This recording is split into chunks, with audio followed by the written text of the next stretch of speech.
Most entrepreneurs find themselves trapped working in their businesses instead of on them. Despite relentless effort and countless hours invested, they continually hit ceilings, whether in revenue, energy, or time. They chase growth everywhere, pouring resources into every aspect of their operations, yet the needle barely moves. What if the greatest obstacle you face, the bottleneck holding back your progress, wasn't a problem at all, but rather the key to predictable, explosive growth? In Bottleneck Gold, you'll discover how to transform the constraints in your business into powerful engines of profitability and leverage. You'll learn why most conventional approaches to improvement fail, and instead you'll uncover strategies proven by market leaders like Amazon, Toyota, and Netflix, companies who understand the hidden mathematics of growth. By embracing the constraint-to-asset principle, you'll see clearly how doing less can dramatically amplify your productivity, cash flow, and freedom. You'll begin to think like a winner, hunting your biggest bottlenecks and turning them into strategic assets. If you've experienced the frustration of stalled growth, burnout, or unpredictability, if you've ever felt stuck chasing endless fixes without real results, this book offers a transformative perspective. It's your blueprint to finally working smarter, unlocking sustainable scale, and reclaiming control of your business and life. The pathway to exponential growth lies not in endless hustle, but in laser-focused leverage. Welcome to Bottleneck Gold. Chapter 1: Strike Gold. Your phone buzzes at 11:47 p.m. Another urgent client request. Your calendar tomorrow is already triple booked. Your team is drowning in half-finished projects. And somehow, despite working 70-hour weeks, revenue growth has flatlined for the third straight quarter. Sound familiar? You're not alone. You're trapped in the operator's treadmill, and the harder you run, the further behind you fall. But here's what most business owners miss. The problem isn't that you need to work harder, hire faster, or buy more tools. The problem is that you're optimizing everywhere except the one place that actually controls your entire system's speed. You have a constraint, and until you find it, elevate it, and align everything else to it, you'll keep spinning your wheels while your competitors, the smart ones who understand flow, eat your lunch. This chapter will show you how to turn that constraint from your biggest headache into your most valuable asset. We're talking about unlocking cash flow, reclaiming your calendar, and building a business that scales without you becoming the permanent bottleneck. No team bloat, no tool sprawl, just surgical focus on the one lever that moves everything else. The hidden constraint trap. Most owners are optimization addicts. They tweak the website, upgrade the CRM, hire another specialist, optimize the social media strategy, everywhere except where it actually matters. They're rearranging deck chairs on the Titanic while the real hole in the ship goes unpatched. Here's the brutal truth. Your business is a flow system. Value enters, moves through stages, and exits as delivered results and collected cash. The narrowest point in that flow, your constraint, sets the speed of everything. Period. You can optimize every other stage to perfection, but if your constraint can only handle 10 units per week, your entire system maxes out at 10 units per week. Think of it like a highway. You can have 8 lanes leading up to a bridge, but if the bridge only has 2 lanes, traffic backs up for miles. Adding more lanes before the bridge doesn't help. It makes the backup worse. The bridge is your constraint, and until you widen it, nothing else matters. Yet most business owners keep adding lanes. They hire more salespeople when delivery is the bottleneck. They invest in marketing automation when approvals are the constraint. They buy project management software when the real issue is that every decision routes through the founder's already overloaded brain. This creates what I call the local optimization trap. You get busy wins that feel productive but don't move the needle. Your team celebrates hitting their individual metrics while the business stagnates. You're working harder than ever but getting nowhere fast.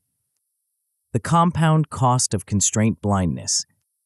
When you ignore your constraint, invisible costs compound daily. Every hour of delay at the bottleneck ripples through your entire system, creating what economists call queuing pressure. Work piles up, Quality suffers under the rush to catch up. Customers get frustrated. Your team burns out from constant firefighting. But the real killer is what I call the decision latency tax. When every approval, every change order, every exception has to wait for the founder's green light, the entire business moves at the speed of your slowest decision. Your team sits idle while you're in back-to-back meetings. Opportunities expire while you're buried in operational noise. Strategic thinking gets pushed to someday because urgent always beats important. Meanwhile, your constraint is starving. The one stage that actually controls your throughput gets the least attention because it's not screaming for help. It's just quietly limiting everything. Your sales team is hitting their numbers, but delivery can't keep up. Your marketing is generating leads, but your sales process can't convert them fast enough. Your operations team is efficient, but they're waiting on approvals that take days instead of hours. This is how businesses plateau, not from lack of effort, but from misallocated effort. You're pouring energy into the wrong places while your real leverage point sits neglected. The masters of flow. The most successful business leaders in history understood this principle intuitively. Taiichi Ohno at Toyota didn't try to optimize everything at once. He obsessed over finding and elevating constraints, one at a time. When parts delivery was the bottleneck, he invented just-in-time manufacturing. When coordination was the constraint, he created visual management systems. Each fix unlocked the next level of performance. Jeff Bezos built Amazon on the same principle. He didn't just focus on having the biggest selection or the lowest prices. He obsessed over reducing latency at every constraint point. 2 pizza teams eliminated coordination bottlenecks. One-click ordering removed friction from the purchase process. Same-day delivery compressed the fulfillment constraint. Each improvement compounded into Amazon's massive competitive advantage. Elon Musk takes this to an extreme. At Tesla, he famously said, "The factory is the product." He didn't just design better cars, he redesigned the entire manufacturing flow to eliminate physical bottlenecks. When robots were the constraint, he simplified the process so humans could do it faster. When space was the constraint, he redesigned the factory layout. When complexity was the constraint, he deleted entire steps. These leaders understand what most don't. Focus beats force. One constraint elevated correctly creates more value than 10 scattered improvements. The constraint to asset transformation. Here's where it gets exciting. Your constraint isn't your enemy, it's your gold mine. Every minute you save at the constraint multiplies across your entire system. Every dollar you invest in elevating the bottleneck pays dividends in throughput, quality, and cash flow. This is the constraint to asset principle. The narrowest point in your system contains the highest leverage for improvement. Fix the constraint and everything flows faster. Ignore it and nothing else matters. When you start thinking this way, everything changes. Instead of chasing 100 small wins, you hunt for the one big win. Instead of adding more resources everywhere, you concentrate them where they'll have maximum impact. Instead of hoping for breakthrough results, you engineer them systematically. The math is simple, but powerful. If your constraint processes 10 units per day and you increase that to 12 units per day, you've just increased your entire system's capacity by 20%. That's not just 20% more revenue, it's 20% more revenue with the same overhead, which means dramatically higher margins. But it gets better. When you align your demand to your constraint's capacity, you can charge premium prices for reliable delivery. When you speed up your cash conversion cycle, you can self-fund growth without outside capital. When you systemize your constraint, you can scale without adding complexity. This creates what I call the freedom dividend, compounding returns on constraint-focused effort. Each cycle of improvement makes the next cycle easier and more profitable. The winners versus losers mindset. Winners hunt constraints daily. They protect constraint hours like gold. They ship simple solutions and improve them rhythmically. They price with courage and say no to demand that doesn't align with their capacity. They understand that busy isn't productive, throughput is productive. Losers worship busyness. They start everything and finish nothing. They add tools and people to hide process debt instead of fixing the underlying flow issues. They discount first and apologize later when they can't deliver on their promises. The difference isn't talent or resources, it's focus. Winners concentrate their energy where it multiplies. Losers scatter their energy where it dissipates. Your Constraint Playbook. This book will teach you to see your business as a flow system and master the constraint game. You'll learn to map your value stream and measure what actually matters. You'll discover how to find your primary constraint using data, not opinions. You'll master the art of setting system pace and aligning demand to capacity. We'll cover the secrets of flow math to build your constraint spotting skills. You'll learn to find constraint using proven ranking methods. Pace control will teach you to set rhythm and protect your bottleneck. Design demand shows you how to align sales with capacity for premium pricing. Finance flow reveals how to accelerate cash conversion for self-funded growth. Systems leverage builds reliability without complexity. Free the founder removes you as the bottleneck so the business scales without you. And keep compounding ensures your results multiply over time. Each chapter builds on the last, creating a complete operating system for constraint-driven growth. You'll go from chaos to calm, from reactive to strategic, from operator to architect. The constraint that's throttling your business today will become the lever that launches your next phase of growth. The bottleneck that's frustrating your team will become the focal point that aligns everyone toward the same goal. The limitation that's capping your revenue will become the foundation for premium positioning and predictable delivery. But first, you need to see the constraint clearly. In the next chapter, we'll build your flow eyesight, the ability to see where time and trust vanish in your system and where your biggest opportunities for leverage are hiding in plain sight. Before we continue, make sure to subscribe to grow to the top and activate notifications to receive more self-improvement tips that will supercharge your growth. And make sure to give this video a thumbs up and share it with your friends. It really helps the channel grow. Thank you for your support. Chapter 2, Flow Math. The CEO stared at his dashboard confused. Revenue was up 30% year over year. His team was working harder than ever. Customer satisfaction scores looked solid. Yet somehow, delivery times had doubled, cash flow was tighter than a year ago, and his best people were burning out faster than birthday candles. "We're doing everything right," he muttered to his COO. "Why does it feel like we're moving backward?" The answer was hiding in plain sight, buried in the numbers he wasn't tracking. His business had become a black box. Work went in, results came out, but what happened in between was a mystery.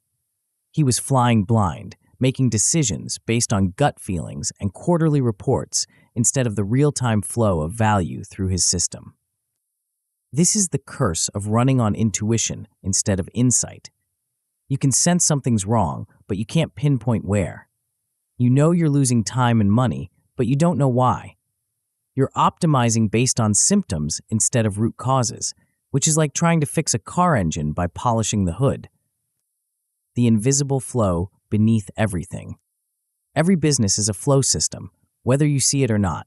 Work enters your system as leads, opportunities, or requests. It moves through stages: qualification, proposal, production, delivery, billing, collection. At each stage, work either flows smoothly or gets stuck in queues, waiting for capacity, approvals, or information. But here's what most owners miss. The flow is invisible until you make it visible. You can't see the queue of proposals waiting for review. You can't see the bottleneck in your approval process. You can't see how starting more projects actually slows down completion. The math of flow operates in the shadows, silently determining your speed, quality, and profitability. Think of it like water moving through a series of connected pipes. If you can't see inside the pipes, you only know that water goes in one end and comes out the other. You might notice that the output is slower than expected, but you can't tell if the problem is a narrow pipe, a clog, or too much water being forced in too fast. That's where flow math comes in. It's the X-ray vision that lets you see inside your business pipes. It reveals where work piles up, where capacity sits idle, and where small changes can create massive improvements. The deceptive danger of busy. Most business owners worship at the altar of utilization. They want everyone busy, every resource maximized, every minute productive. It feels efficient. It looks impressive. It's also completely wrong. Here's the counterintuitive truth. High utilization kills flow. When any stage in your system approaches 100% capacity, wait times don't just increase, they explode exponentially. This is basic queuing theory, proven by decades of mathematical research. Yet most business leaders ignore it completely. Imagine a highway during rush hour.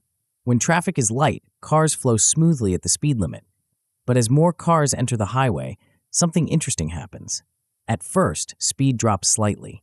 Then, as the highway approaches capacity, speed doesn't just decrease, it collapses.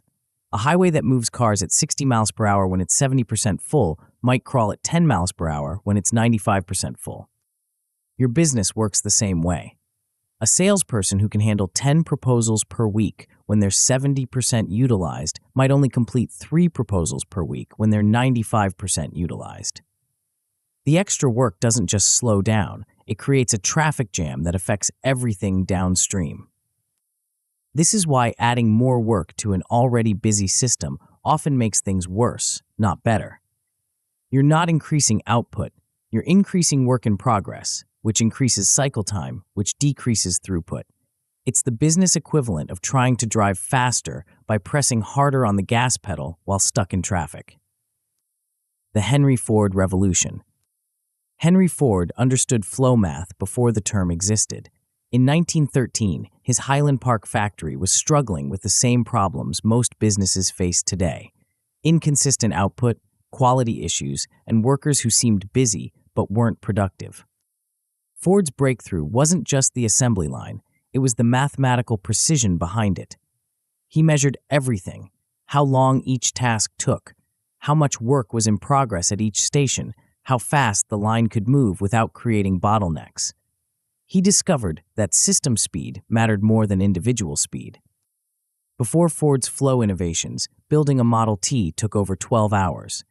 After implementing paced flow and eliminating bottlenecks, the same car rolled off the line in 93 minutes. Ford didn't hire faster workers or buy better tools. He optimized the flow of work through the system. The secret was what Ford called takt time, the rhythm at which customer demand required cars to be completed. Instead of letting each worker go as fast as possible, Ford synchronized the entire system to this rhythm. Workers who could work faster had built-in slack time. Workers who needed more time got help or process improvements. This wasn't just about manufacturing. Ford was applying flow math to create predictable, scalable results. He proved that a well-designed system with average people could outperform a chaotic system with superstars. The 3 numbers that rule everything. Flow math boils down to 3 fundamental measurements that govern every business system: work in progress, cycle time, and throughput. Master these 3 numbers and you master your business flow. Work in progress is everything that's started but not finished. Every proposal in review, every project in development, every invoice awaiting approval. Most owners dramatically underestimate their WIP because they only count the obvious stuff. They forget about the half-finished presentations, the pending decisions, the quick questions that turn into week-long research projects. Cycle time is how long it takes one unit of work to flow from start to finish. Not the time spent actively working on it, the total elapsed time from when it enters your system until it exits. This includes waiting time, which is usually the biggest component of cycle time and the most invisible. Throughput is how many units you complete per unit of time. Not how many you start, not how many you're working on, but how many you actually finish and deliver. This is the only number that directly correlates with revenue and customer satisfaction. These 3 numbers are connected by what mathematicians call Little's Law. Work in progress equals throughput multiplied by cycle time. This simple equation reveals profound insights about how your business really works. If you want to increase throughput, you have 2 options: decrease cycle time or decrease work in progress.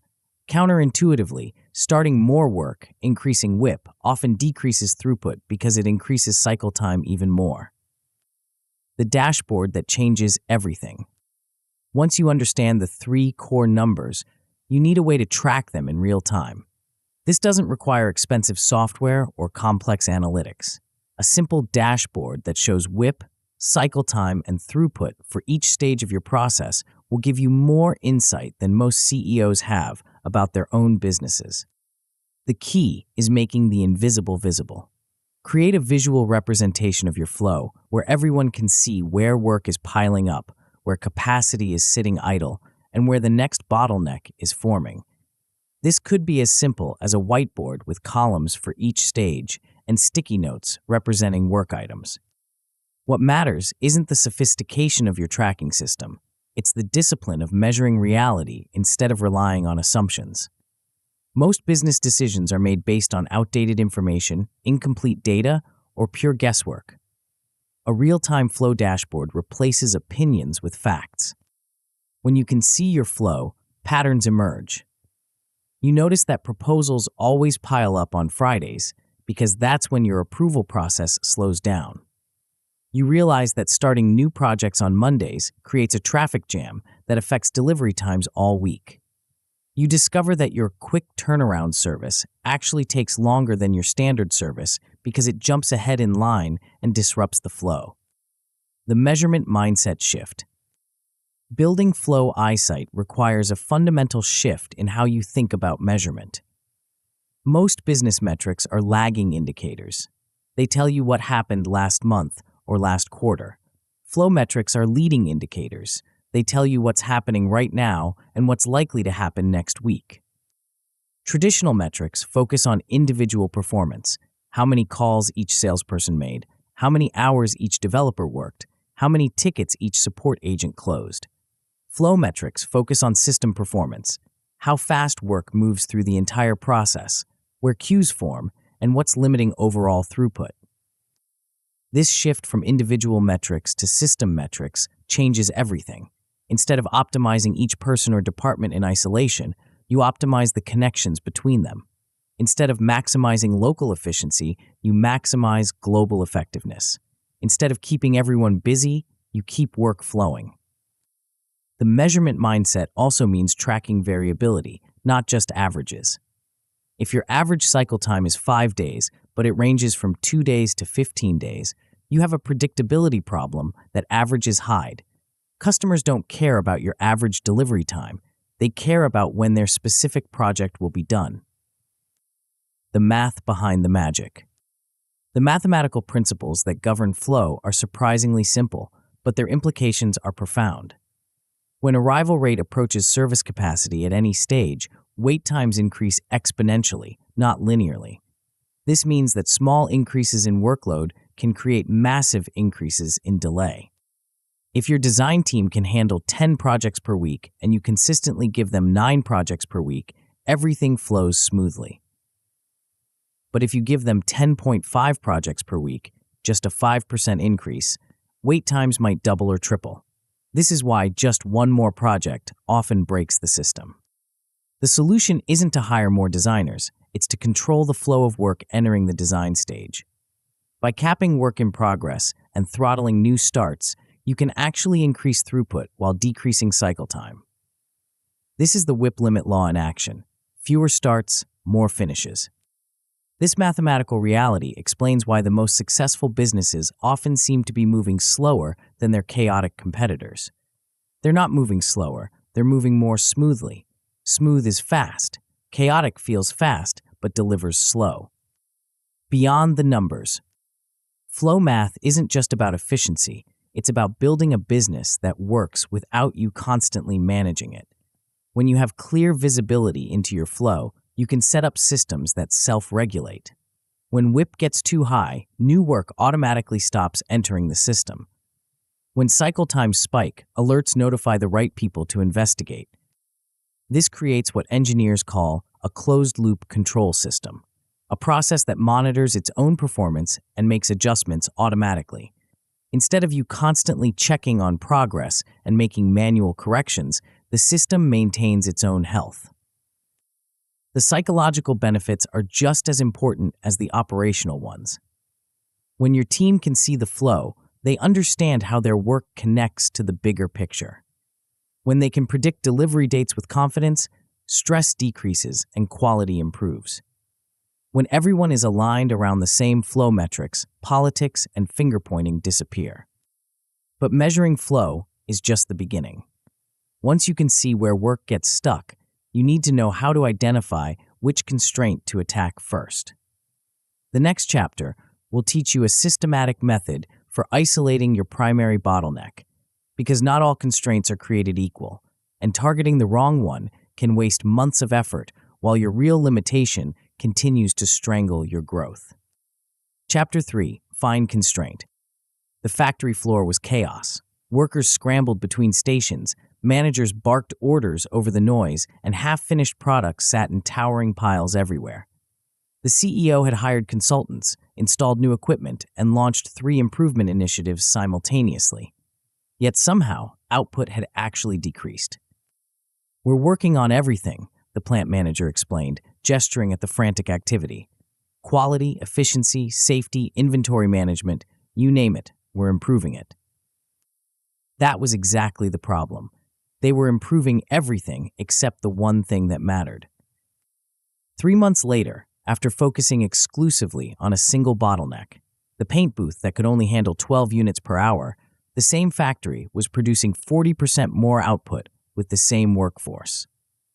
The secret wasn't working harder or fixing more problems. It was finding the right problem and ignoring everything else until that problem was solved.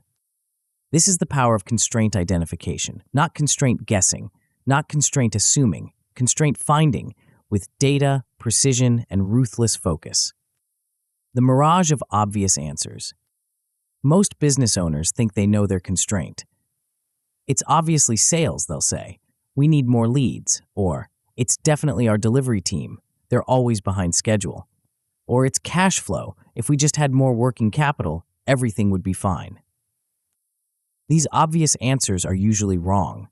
Not because the owners are stupid, but because constraints hide in plain sight. They masquerade as other problems. They shift when you're not looking. They create symptoms that point in the wrong direction. The sales team might be missing their targets, but if the real constraint is in proposal approval, hiring more salespeople just creates a bigger queue of frustrated prospects. The delivery team might be behind schedule, but if the real constraint is unclear specifications from the client onboarding process, adding more delivery capacity just means you'll deliver the wrong thing faster. This is why gut-based constraint identification fails. Your intuition tells you to fix what's screaming loudest, but constraints rarely scream. They whisper. They create subtle delays that compound into major problems. They operate in the shadows while their symptoms dance in the spotlight. The most dangerous constraint is the one you don't see coming. It's the approval process that seems fast because it only takes 5 minutes of actual work. But those 5 minutes happen 3 days after the request is submitted. It's the handoff between departments that feels smooth because everyone is polite and professional, but information gets lost or distorted every single time. The hidden tax on everything. There's a particular type of constraint that's so common and so invisible that it deserves its own name: decision latency tax. This is the hidden cost of slow decisions, delayed approvals, and bottlenecked authority. Every hour that a decision sits in someone's inbox is an hour that work downstream sits idle. Every day that an approval waits for the right person to return from vacation is a day that your entire system operates below capacity. Every week that a strategic choice gets postponed is a week that opportunities expire and competitors gain ground. Decision latency tax is particularly brutal because it feels productive to the decision maker. They're busy, they're important, they're carefully considering all the options. Meanwhile, their careful consideration is strangling the flow of value through the entire organization. The math is merciless. If your approval process adds an average of 2 days to every project and you complete 10 projects per month, you're losing 20 days of throughput capacity every month. That's nearly a full month of productivity vanishing into the approval queue. But here's the insidious part. Decision latency tax doesn't show up on any traditional business metric. It's not a line item on your P&L.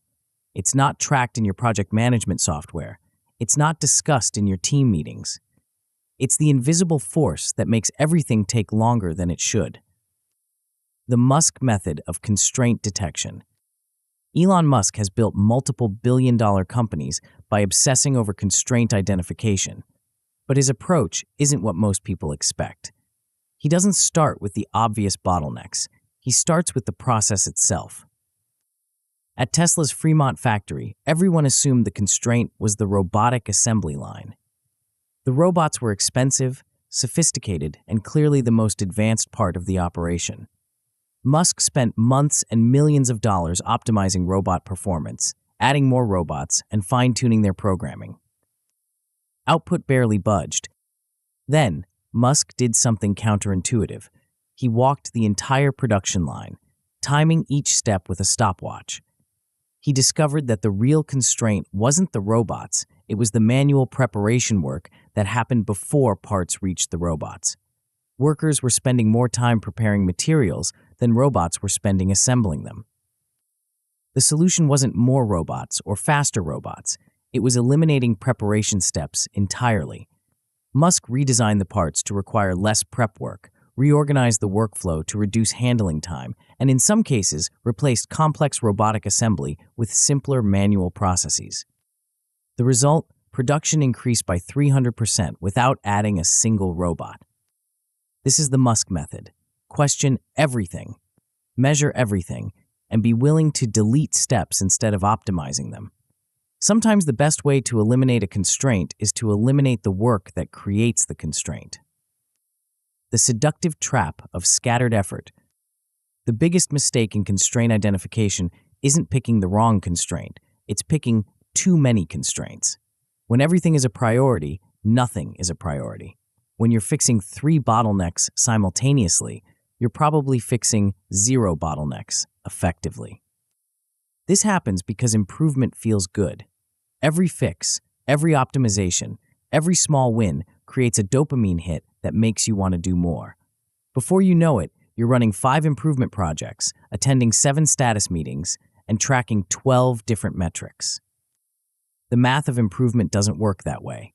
Constraints are serial, not parallel. There's always one primary constraint that limits system throughput more than any other. Fix that constraint, and a new constraint emerges. Fix that one, and another appears. It's a sequence, not a symphony. Trying to fix multiple constraints simultaneously is like trying to widen multiple sections of a highway at the same time. You create construction delays everywhere, confuse the traffic flow, and end up with a system that's slower than when you started. The discipline of constraint focus requires saying no to good ideas. It means ignoring problems that seem urgent but aren't actually limiting throughput. It means resisting the temptation to multitask your way to improvement. The friction index formula. Once you understand that constraints must be identified systematically, not intuitively, you need a method for scoring and ranking candidates. This is where the friction index comes in, a simple scoring system that quantifies how much each potential constraint is actually costing you. The friction index combines 3 factors: delays, defects, and handoffs. Delays are the waiting time at each stage, how long work sits idle before someone picks it up. Defects are the rework loops, how often work bounces back for corrections or clarifications. Handoffs are the transition points, how many times work changes hands and how often information gets lost in translation. Each factor gets a score based on frequency and severity. A stage that creates delays 90% of the time scores higher than one that creates delays 10% of the time. A defect that requires complete rework scores higher than one that needs minor corrections. A handoff that consistently loses information scores higher than one that transfers cleanly. The beauty of the friction index is that it forces you to measure reality instead of relying on perception. The stage that feels like the biggest problem might score low on actual friction, while a stage that seems smooth might be quietly creating massive delays. But scoring friction is only half the equation. The other half is calculating the return on investment of fixing each constraint. This is where BROT comes in. Bottleneck return on time. The BROT calculation that changes everything. BROT is the most important metric most business owners have never heard of. It measures how much additional revenue you'll generate for every hour you invest in fixing a specific constraint. The calculation is straightforward. Estimate how much fixing the constraint will increase your throughput. Multiply that by your contribution margin per unit, then divide by the hours required to implement the fix. The result is dollars per hour, the return on your constraint fixing time. A constraint that takes 10 hours to fix and increases throughput by 2 units per week with a contribution margin of $500 per unit has a BROT of $100 per hour. A constraint that takes 40 hours to fix and increases throughput by 1 unit per week has a BROT of $12.50 per hour. The math is simple, but the implications are profound. BROT tells you exactly where to focus your limited improvement energy.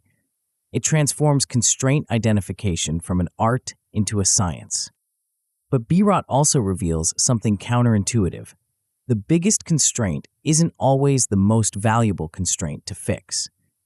A massive bottleneck that would take 6 months to resolve might have a lower BROT than a smaller constraint that can be fixed in a week. This is why constraint identification requires both measurement and judgment. You need the data to see what's really happening, and you need the wisdom to choose battles you can win quickly. The validation experiment. Once you've identified your primary constraint candidate, you need to prove it before you invest significant resources in fixing it. This is where the validation experiment comes in, a small, reversible test that confirms whether you've found the real constraint. The experiment is simple. Make a small change to your suspected constraint and measure whether system throughput increases. Add temporary capacity, remove a bottleneck, streamline a process, or eliminate an approval step. Then track whether the entire system moves faster. If system throughput increases, you found your constraint. If throughput stays the same, you found a false constraint, something that feels like a bottleneck but isn't actually limiting system performance. The key is keeping the experiment small and reversible. You're not trying to solve the constraint permanently, you're just trying to prove that it's the real constraint. Once you've confirmed the target, you can invest in a permanent solution with confidence.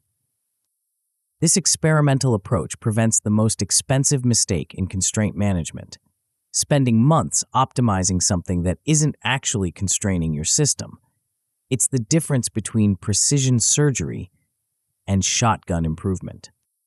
The politics of constraint naming. Identifying constraints isn't just a technical challenge, it's a political one. Every constraint has an owner, and that owner might not appreciate being labeled as the bottleneck. Every department thinks their problems are the most important. Every manager believes their team is already optimized. This is why constraint identification must be data-driven and transparent. When you can show objective measurements of delays, defects, and handoffs, it's harder for politics to override facts. When you can demonstrate BROT calculations, it's easier to build consensus around priorities. The key is framing constraints as opportunities, not failures. The constraint isn't the worst part of your business, it's the part with the highest leverage for improvement. The constraint owner isn't the problem, they're the solution. But transparency alone isn't enough. You also need accountability. Once you've identified and validated your primary constraint, you need to name it publicly, assign an owner, and establish a clear success metric. This creates focus and prevents the constraint from drifting back into invisibility. The migration mystery. Here's the beautiful paradox of constraint work. The moment you successfully elevate one constraint, another constraint emerges somewhere else in your system. This isn't a failure, it's success. It means your system is now limited by a different bottleneck, which means your overall capacity has increased. Constraint migration is the sign that you're making real progress. Each time you eliminate a bottleneck, you reveal the next one. Each time you increase capacity at one stage, you shift the limitation to another stage. It's like climbing a mountain. Each peak you reach reveals the next peak to climb. This is why constraint identification must be a repeatable process, not a one-time event. You need systems and habits that continuously hunt for the current constraint, because the current constraint is always changing. The businesses that master constraint identification don't just solve one bottleneck, they build a machine for solving bottlenecks. They create a culture where constraint hunting is a regular discipline, where B-rot thinking is second nature, where everyone understands that today's solution creates tomorrow's opportunity. But finding your constraint is only the beginning. Once you know where your system is truly limited, you need to set the pace that keeps work flowing smoothly through that constraint without creating chaos upstream or downstream. The next chapter will show you how to turn your constraint from a choke point into a conductor's baton, orchestrating the rhythm that makes your entire system sing. Chapter 4. Pace Control. The orchestra was falling apart. Each musician played their part perfectly, but the symphony sounded like chaos. The violins rushed ahead during the crescendos. The brass section lagged behind during the quiet passages. The percussion kept their own time, ignoring everyone else. Then the conductor raised his baton and did something unexpected. Instead of trying to speed up the slow sections or slow down the fast ones, he established a single steady beat, one rhythm that every musician could follow, one pace that synchronized the entire orchestra. The transformation was instant. The same musicians, playing the same music, suddenly created harmony instead of noise. The secret wasn't individual perfection, it was collective synchronization. Your business is that orchestra. Every department, every process, every person is playing their own tempo, creating their own rhythm, following their own beat. The result is chaos disguised as productivity. Work floods in faster than it can be processed. Deadlines slip because nobody knows the real pace of delivery. Quality suffers because everyone is rushing to catch up with everyone else. What you need isn't faster musicians. You need a conductor's baton. You need pace control. The flood that drowns everything. Most businesses operate like a fire hose connected to a garden sprinkler. Work pours in at maximum pressure, but the system can only process it at a fraction of that rate. The result is predictable. Everything backs up, pressure builds, and eventually something breaks. The natural response is to try to increase the processing capacity, hire more people, buy better tools, work longer hours. But this misses the fundamental problem. The flood isn't caused by insufficient capacity, it's caused by uncontrolled input. Think about your email inbox. The problem isn't that you can't read fast enough. The problem is that emails arrive faster than you can process them, and there's no mechanism to throttle the incoming flow. So your inbox grows, your stress increases, and important messages get buried under the avalanche of urgent ones. Your business works the same way. Sales brings in deals faster than delivery can handle them. Marketing generates leads faster than sales can qualify them. Customer requests arrive faster than support can resolve them. Each department optimizes their own input without considering the downstream capacity to process that input. This creates what engineers call system instability, a condition where small variations in input create massive variations in output. One busy week floods the system for months. One large client overwhelms your delivery capacity. One unexpected request triggers a cascade of delays that affects every other project. The solution isn't to process faster, it's to control the pace of input so it matches the pace of processing. This is the essence of pace control, synchronizing the entire system to the rhythm of its slowest, most constrained component. The Toyota revolution that changed everything. In 1950s Japan, Teiichi Ono faced an impossible challenge. Toyota had to compete with American automakers who had vastly superior resources, technology, and scale. The conventional wisdom was to copy American mass production methods, build as fast as possible, store inventory in massive warehouses, and push products through the system at maximum speed. Ono did the opposite. He created a system where production was pulled by customer demand rather than pushed by manufacturing capacity. He invented Kanban cards, simple signals that told each station when to start working and when to stop. He built buffers at strategic points to absorb variation without disrupting the overall flow. Most importantly, he synchronized the entire factory to the pace of the slowest station. Instead of trying to make every station run at maximum speed, he made every station run at the same speed. The result was counterintuitive. By slowing down the fast stations, he sped up the entire system. Toyota's approach violated every principle of traditional manufacturing. Stations sat idle while waiting for the signal to start. Inventory levels were deliberately kept low. Workers were trained to stop the entire line if they detected a quality problem. Yet Toyota's system produced cars faster, cheaper, and with higher quality than the American mass production system. The secret wasn't individual efficiency, it was system synchronization. By controlling the pace of work release, Toyota eliminated the chaos that plagued traditional factories. The Kanban system became the foundation of lean manufacturing, which became the foundation of modern operations management.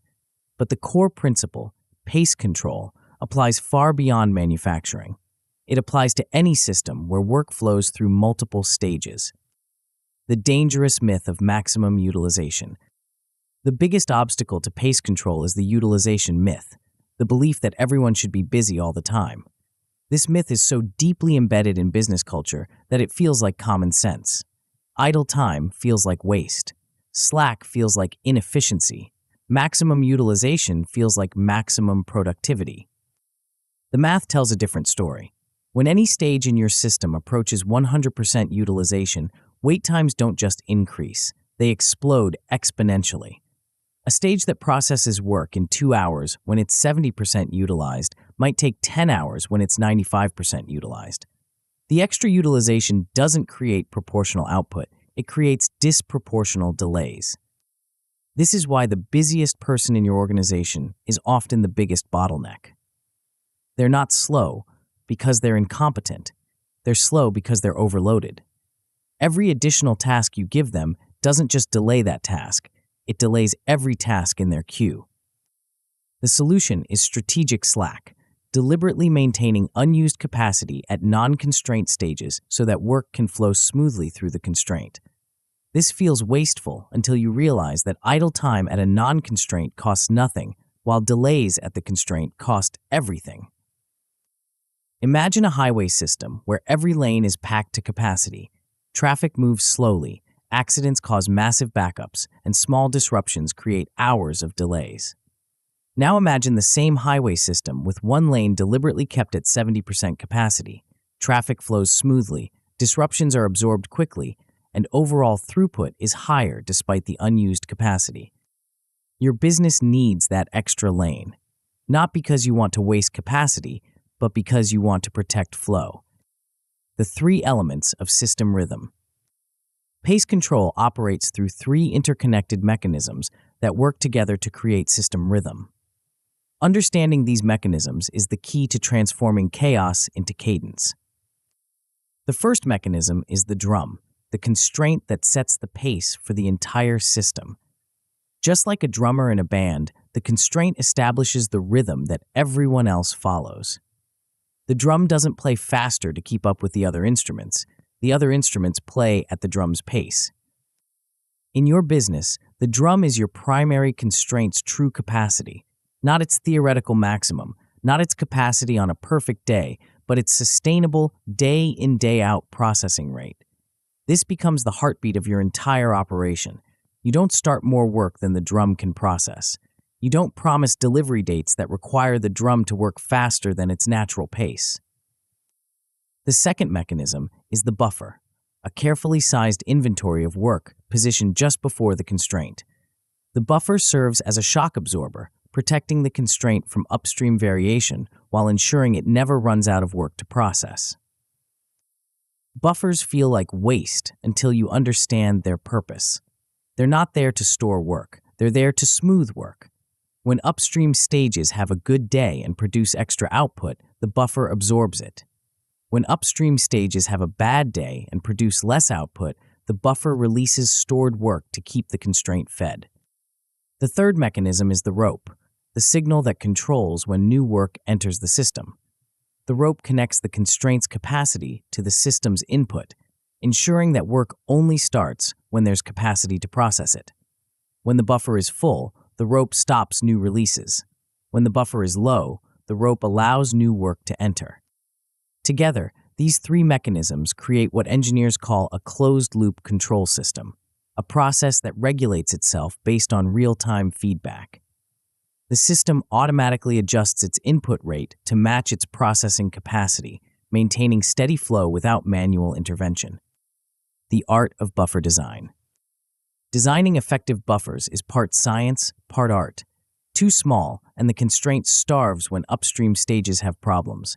Too large, and work sits idle, increasing cycle times and hiding problems. The goal is to find the sweet spot where the buffer protects flow without creating waste. The science part is measuring variation. Track how much the output from upstream stages varies from day to day. If they typically produce 10 units per day, but sometimes produce 5 and sometimes produce 15, you need a buffer that can absorb that 5-unit swing without starving the constraint. The art part is understanding your specific context. A buffer measured in time works better for service businesses where work items vary in size.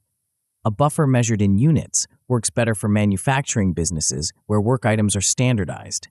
A buffer measured in dollars works better for businesses where value varies dramatically between work items.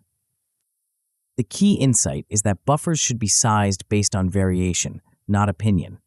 If upstream variation is low, buffers can be small. If upstream variation is high, buffers need to be larger. The buffer size should change as you improve upstream consistency. But buffers aren't just about size, they're about visibility. A good buffer system shows you not just how much work is waiting, but how healthy the flow is. Green means the buffer is in the optimal range. Yellow means the buffer is getting low and upstream stages need to catch up. Red means the buffer is either too full or too empty, and immediate action is required. This visibility transforms buffers from passive storage into active management tools. Instead of wondering whether your constraint has enough work, you can see it at a glance.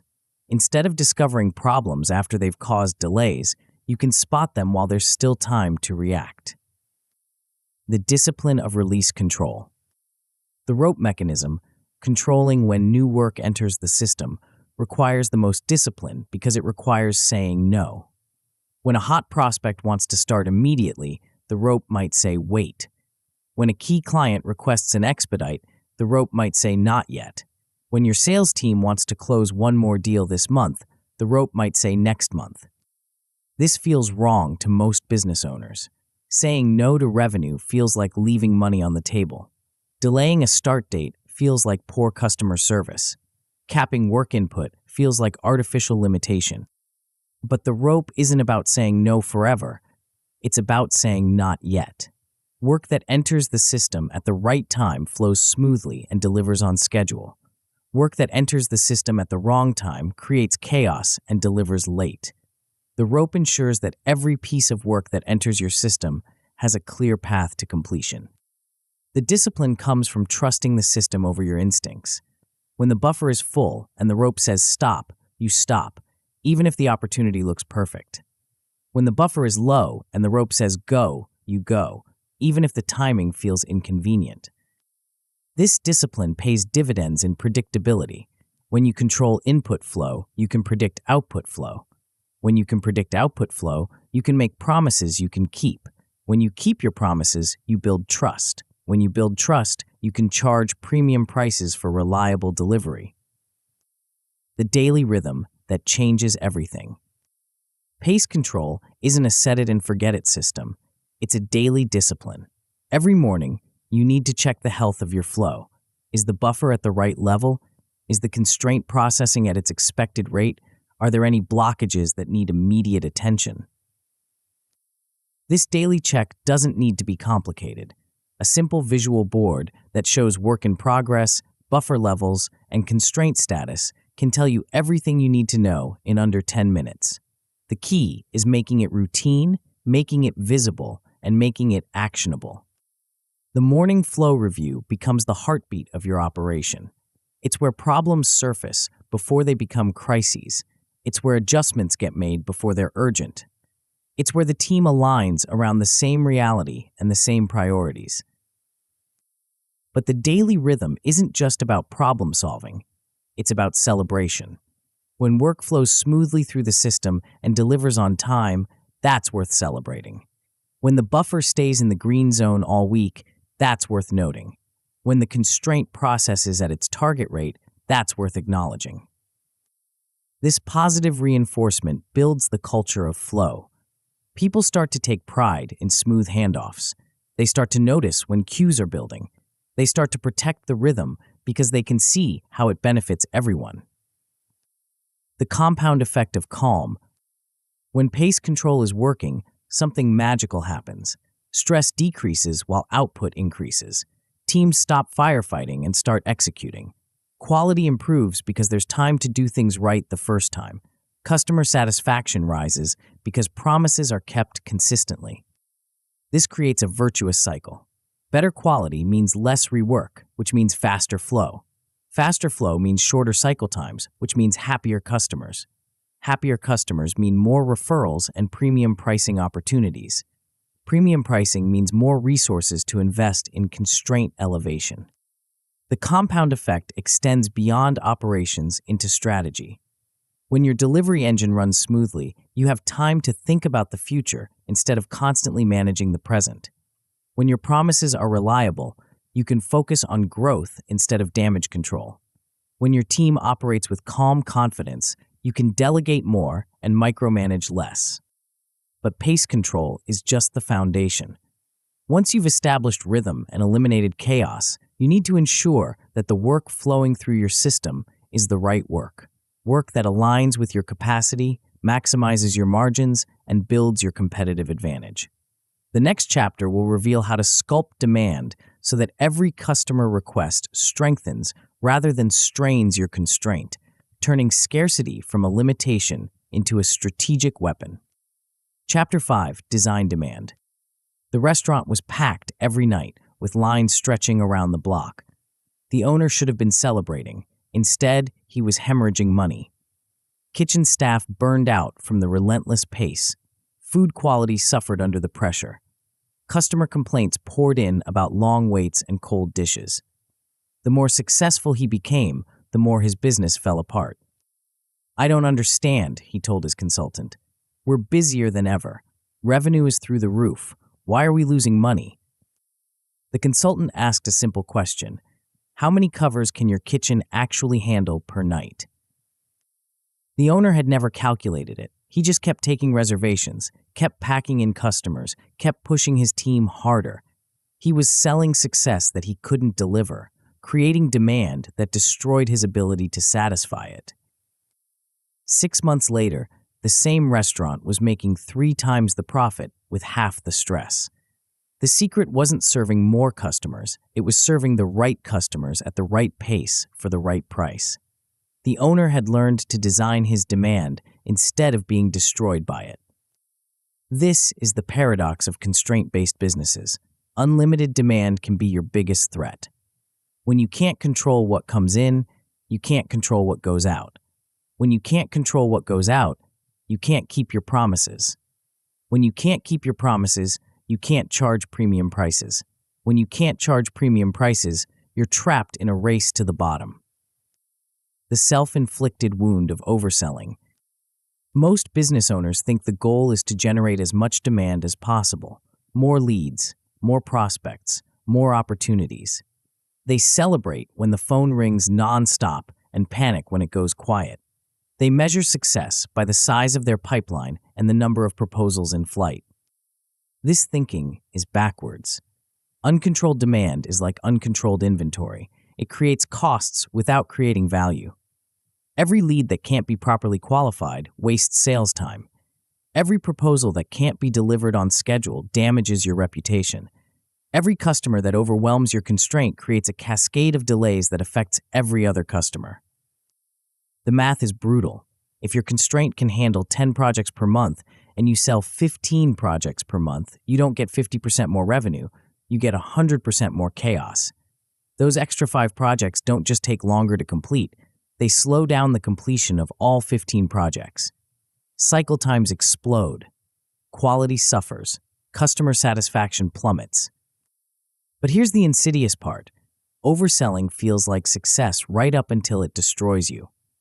Revenue spikes in the short term. The sales team hits their numbers. Everyone feels busy and important. The problems only surface weeks or months later, when promises can't be kept and customers start demanding refunds. By then, the damage is done. Your reputation is tarnished. Your team is burned out. Your cash flow is strained by expedite costs and refunds. You've traded long-term sustainability for short-term vanity metrics. The solution isn't to sell less, it's to sell smarter. To design your demand so it aligns with your capacity, enhances your margins, and strengthens your competitive position. The Apple Playbook for scarcity.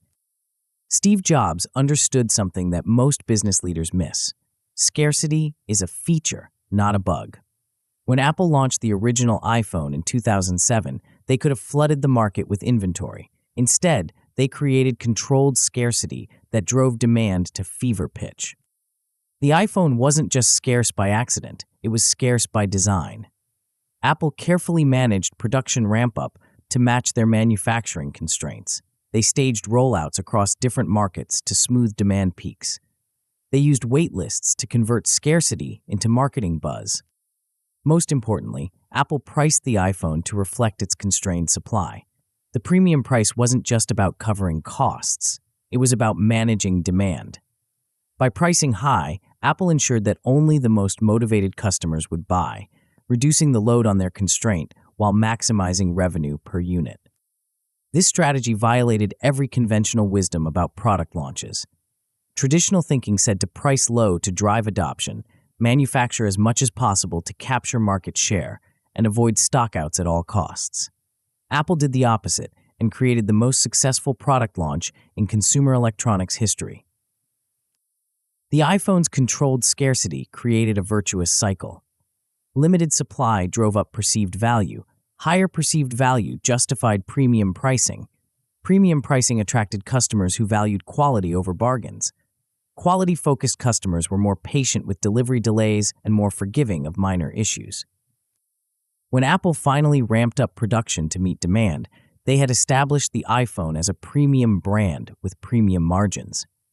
The early scarcity wasn't a limitation, it was the foundation of their competitive moat. The Tesla method of dynamic pricing.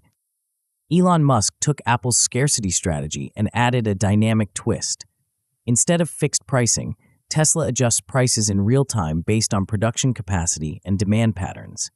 When the factory is running below capacity, prices drop to stimulate demand.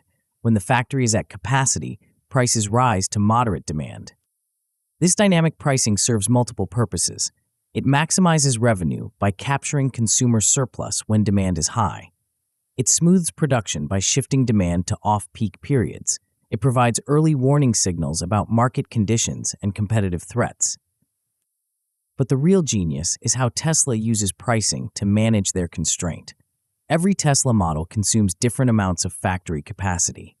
A Model S requires more assembly time than a Model 3.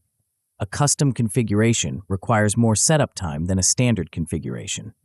By pricing these differences accurately, Tesla guides customers toward choices that optimize factory throughput. Tesla's configurator isn't just a sales tool. It's a capacity management system. Popular configurations that consume less constraint time are priced aggressively. Complex configurations that consume more constraint time carry premium pricing. Customers self-select into the mix that maximizes Tesla's throughput and margins. This approach transforms the traditional relationship between supply and demand. Instead of demand determining price, constraint capacity determines price. Instead of trying to build infinite supply to meet infinite demand, Tesla shapes demand to match their finite supply. The result is a business that scales profitably without the boom-bust cycles that plague most manufacturers. Tesla doesn't get overwhelmed by demand spikes or starved by demand droughts. They maintain steady utilization of their constraint while maximizing the value extracted from each unit of capacity. The hidden cost of feature bloat. One of the biggest threats to constraint-aligned demand is feature creep. Every additional option, every custom modification, every small enhancement adds load to your constraint. What feels like better customer service often becomes worse customer experience. Consider a software company that starts with a simple, standardized product. Customers love it, but they start requesting modifications. Can you add this report? Can you integrate with that system? Can you customize this workflow? Each request seems reasonable in isolation. The company says yes to everything. Revenue per customer increases. The sales team celebrates. But behind the scenes, the development constraint is drowning. Simple features that used to take days now take weeks. Quality suffers as developers rush to keep up with custom requests. Standard features get delayed while resources are diverted to one-off modifications. Customers who bought the standard product start experiencing longer delivery times and more bugs. They didn't ask for custom features, but they're paying the price for other customers' customizations. The constraint is being consumed by high-maintenance, low-margin work, while high-margin, scalable work gets pushed aside. This is the feature bloat trap. Trying to be everything to everyone makes you nothing to anyone. Your constraint gets fragmented across dozens of small customizations instead of focused on scalable, repeatable value creation. The solution is constraint-led offer design, structuring your products and services to minimize load on your bottleneck while maximizing value to customers. This means standardizing where possible, productizing where practical, and charging premium prices for genuine customization.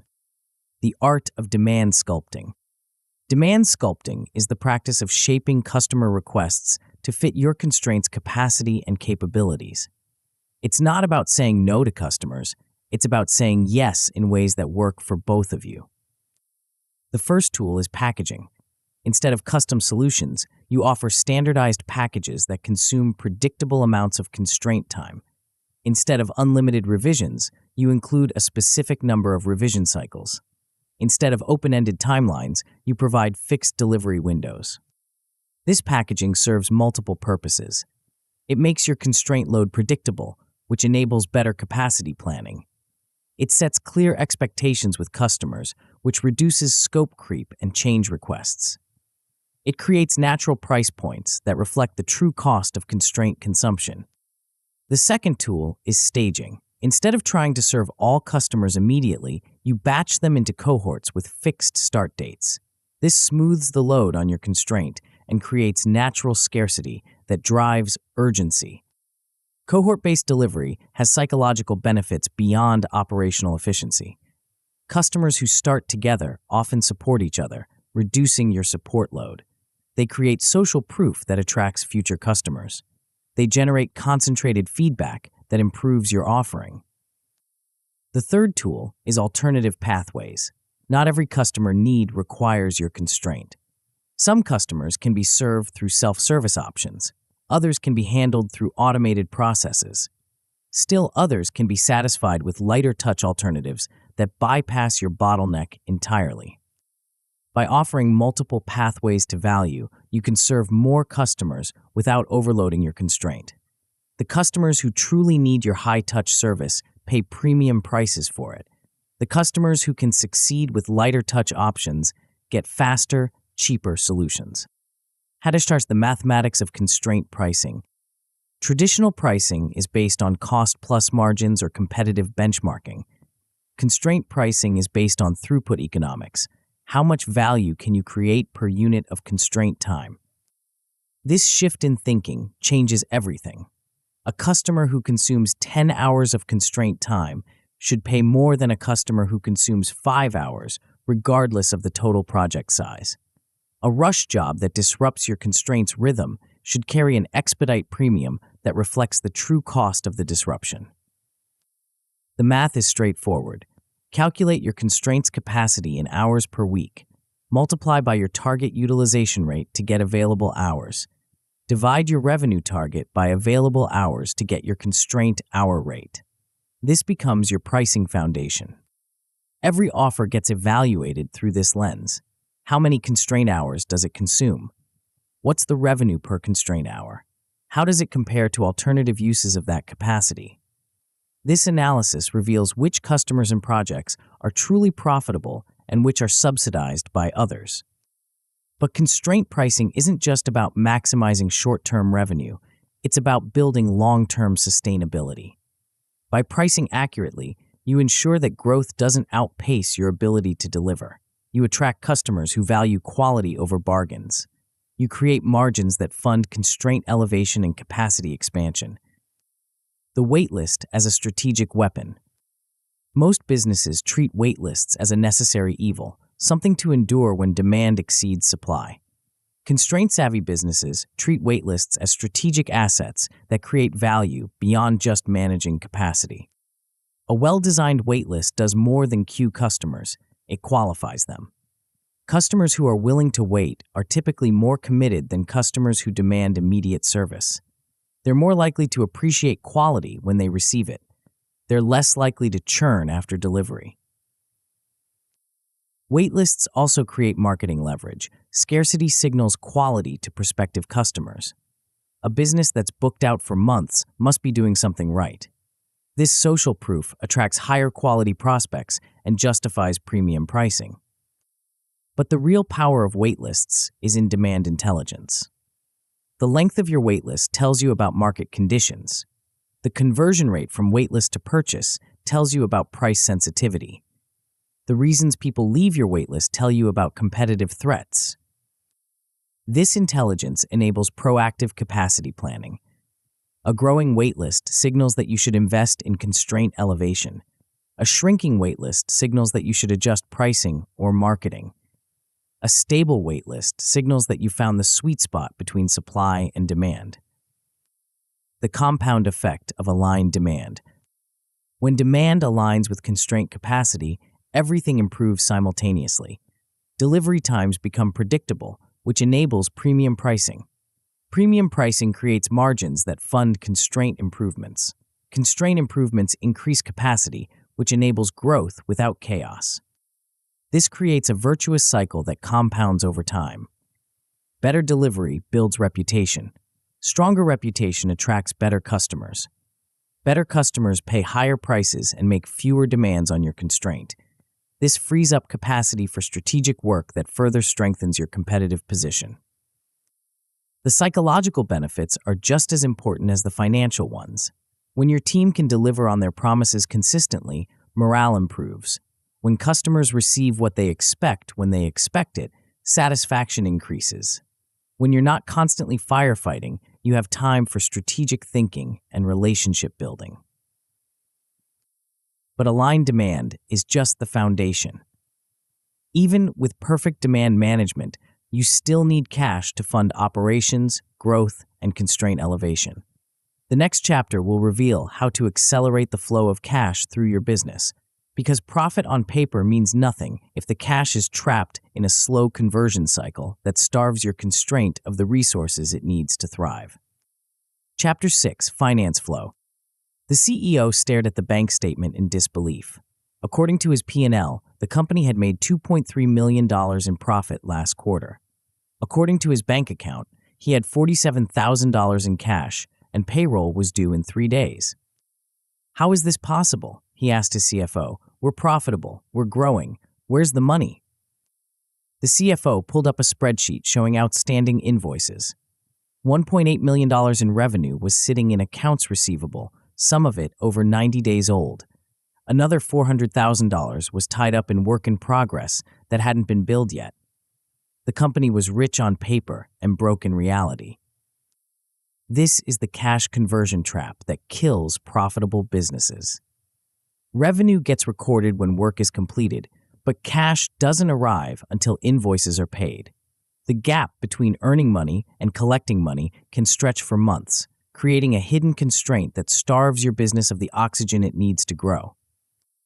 You can have the most efficient operations in the world, but if cash moves slowly through your system, you'll always be one bad month away from crisis.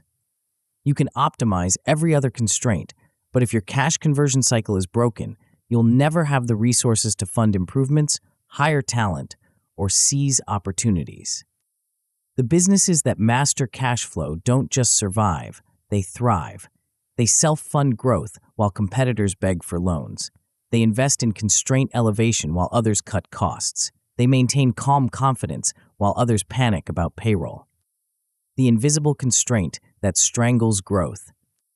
Most business owners think about cash flow as a financial problem. They focus on payment terms, collection procedures, and credit policies. But cash flow is actually an operational problem disguised as a financial one. It's a constraint like any other, with its own bottlenecks, queues, and cycle times. Think about the journey from sale to cash. A prospect becomes a customer. Work gets completed. An invoice gets generated. The invoice gets sent. The customer reviews it. Payment gets processed. Cash hits your account. Each step takes time. Each handoff creates delay. Each error requires rework. This journey has the same flow dynamics as any other business process. Work in progress accumulates at each stage. Cycle times stretch when capacity is constrained. Throughput suffers when queues build up. The difference is that this particular process determines whether you can pay your bills. The cash conversion constraint is particularly insidious because it operates in the background while you focus on delivery. You're busy serving customers, improving products, and growing the business. Meanwhile, cash is slowly leaking out of your system through extended payment terms, delayed invoicing, and inefficient collection processes. By the time you notice the problem, it's often too late.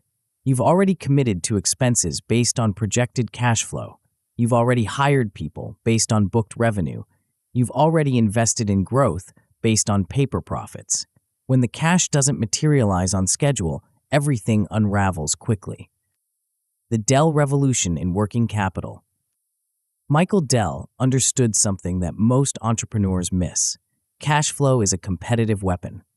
In the 1990s, when Dell was scaling from a dorm room startup to a global powerhouse, he didn't just focus on building better computers, he focused on building a better cash conversion cycle. Traditional computer manufacturers operated on a push model. They built inventory, sold to distributors, and waited 60 to 90 days to get paid.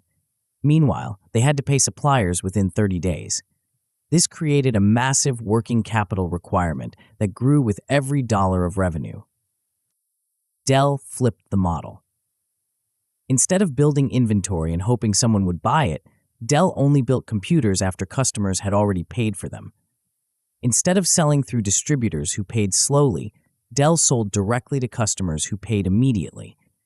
Instead of carrying inventory for months, Dell turned inventory every few days. The result was a negative cash conversion cycle. Dell collected cash from customers before they had to pay suppliers. Every dollar of growth generated cash instead of consuming it. While competitors struggled to finance expansion, Dell self-funded rapid scaling through superior cash flow management. This wasn't just about payment terms. It was about redesigning the entire business model around cash velocity. Dell eliminated the stages that consumed cash and accelerated the stages that generated cash. They turned their cash conversion cycle from a constraint into a competitive advantage. The Dell model proved that cash flow optimization isn't just about collecting money faster. It's about fundamentally rethinking how value flows through your business. When you design your operations around cash velocity, you create a self-reinforcing cycle of growth and profitability. The profit paradox that kills companies. Here's the cruel irony of business growth. The faster you grow, the more cash you need, even if you're profitable. Every new customer requires upfront investment in delivery before you collect payment. Every new project ties up working capital until completion. Every expansion consumes cash before it generates returns. This is why profitable companies go bankrupt.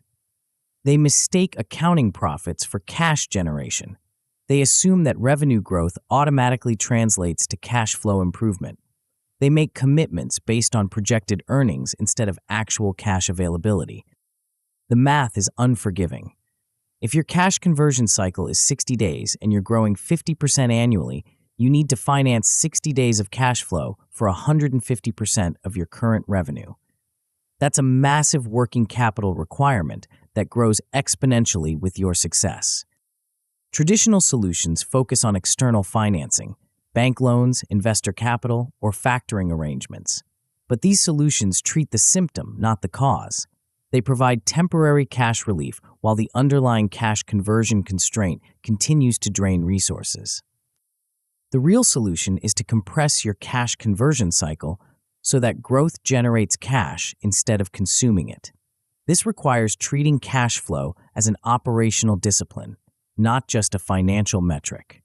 You need to measure, manage, and optimize the flow of cash through your business with the same rigor you apply to any other constraint. The 3 stages of cash liberation. Cash conversion happens in 3 distinct stages, each with its own bottlenecks and optimization opportunities.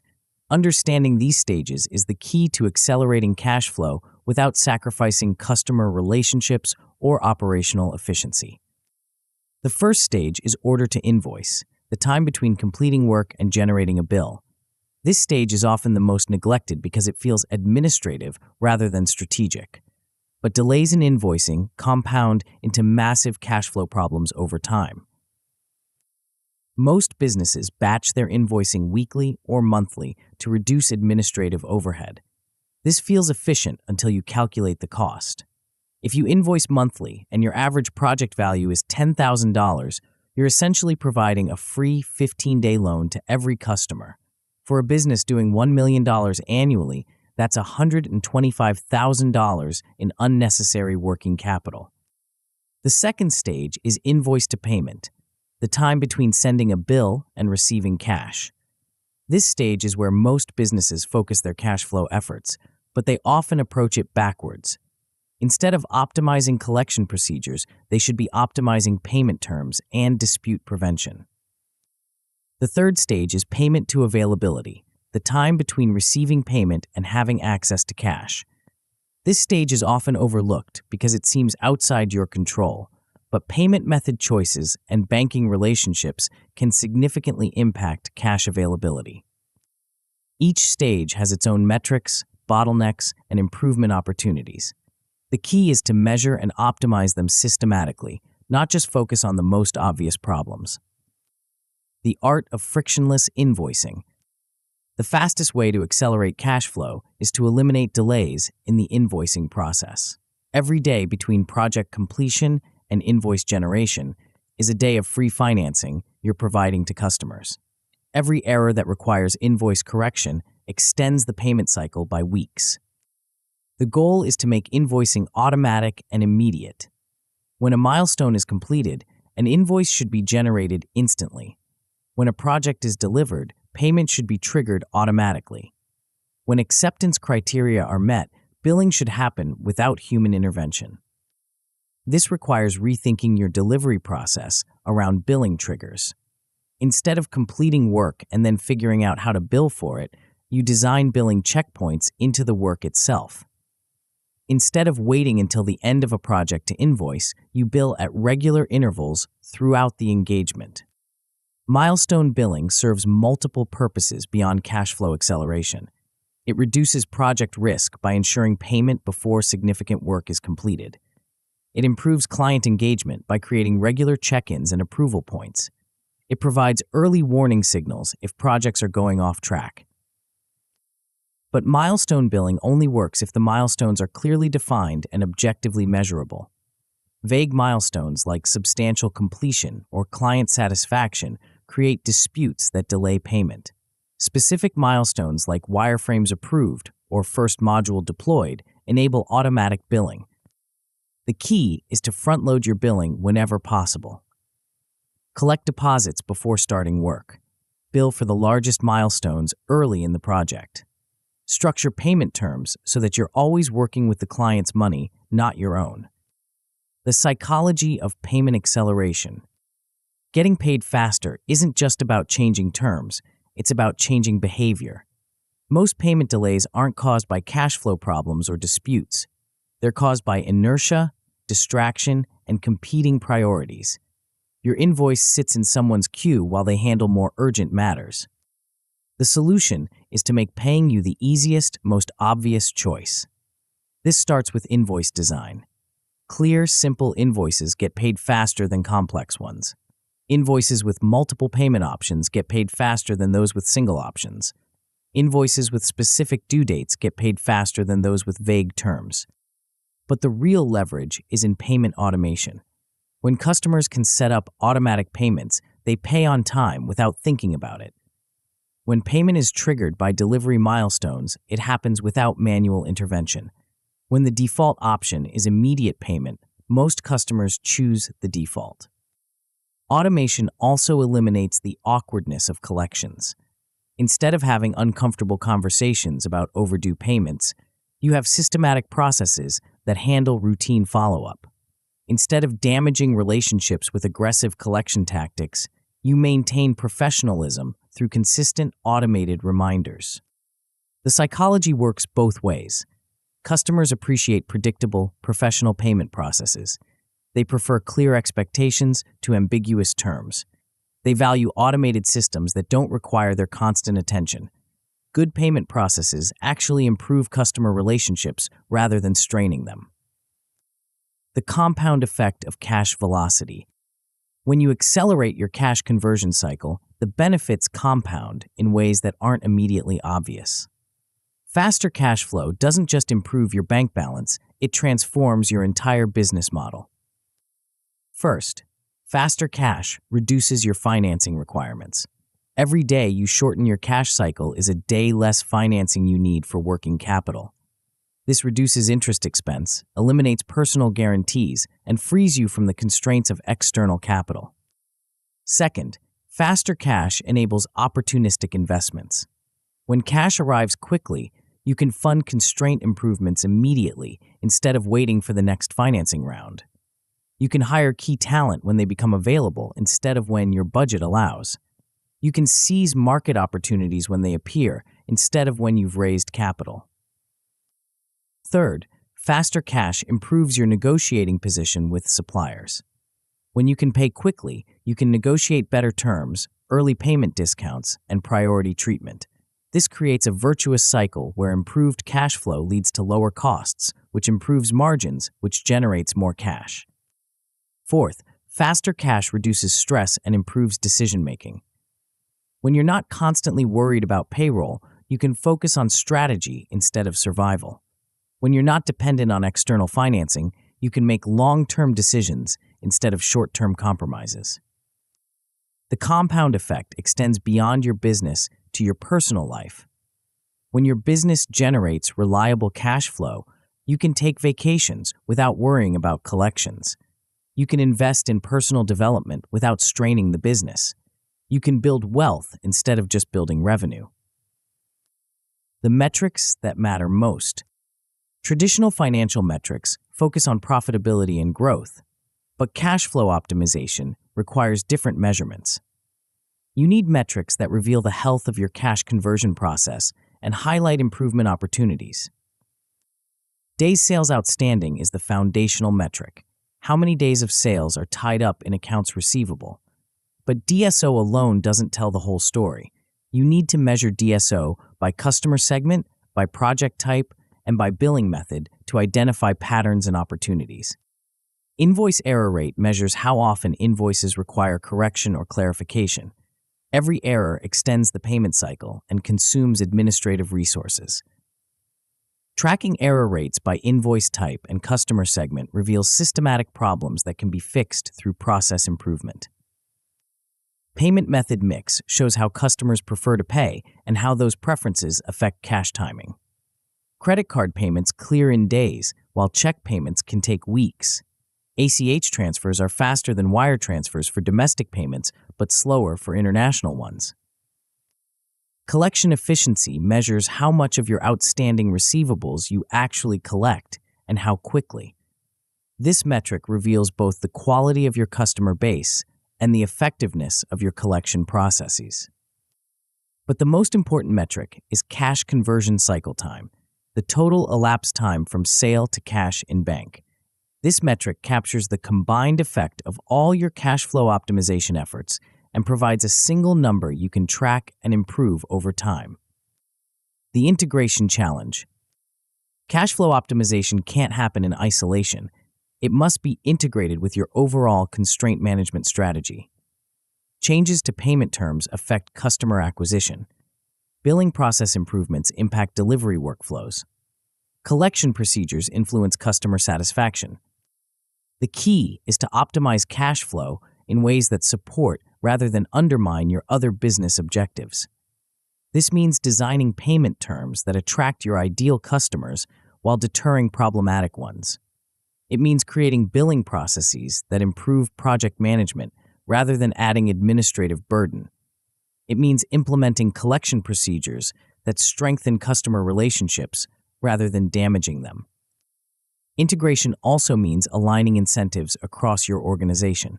Sales teams should be compensated on collected cash, not just booked revenue. Operations teams should be measured on billing accuracy, not just delivery speed. Customer service teams should be trained to handle payment inquiries professionally and efficiently. When cash flow optimization is properly integrated, it becomes a competitive advantage that reinforces all your other constraint management efforts. Faster cash funds constraint improvements. Better payment processes improve customer experience. Stronger cash position enables strategic investments. But even perfect cash flow is just fuel for the engine. To truly scale your business beyond your personal involvement, you need systems that can operate without your constant oversight and intervention. The next chapter will reveal how to build the operational backbone that transforms your constraint-optimized processes into a self-running machine that delivers consistent results whether you're present or not. Chapter 7, Systems Leverage. The emergency call came at 2 a.m. The company's most important client was furious. Their project had stalled because the lead developer was sick, and nobody else knew how to access the critical files.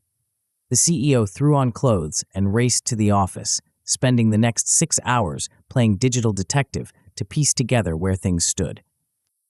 This wasn't the first time. Last month, it was the sales manager's vacation that brought new deals to a halt.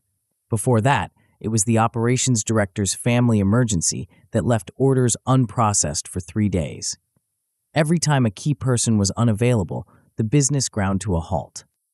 We need better people, the CEO thought, more reliable people, people who don't get sick or take vacations.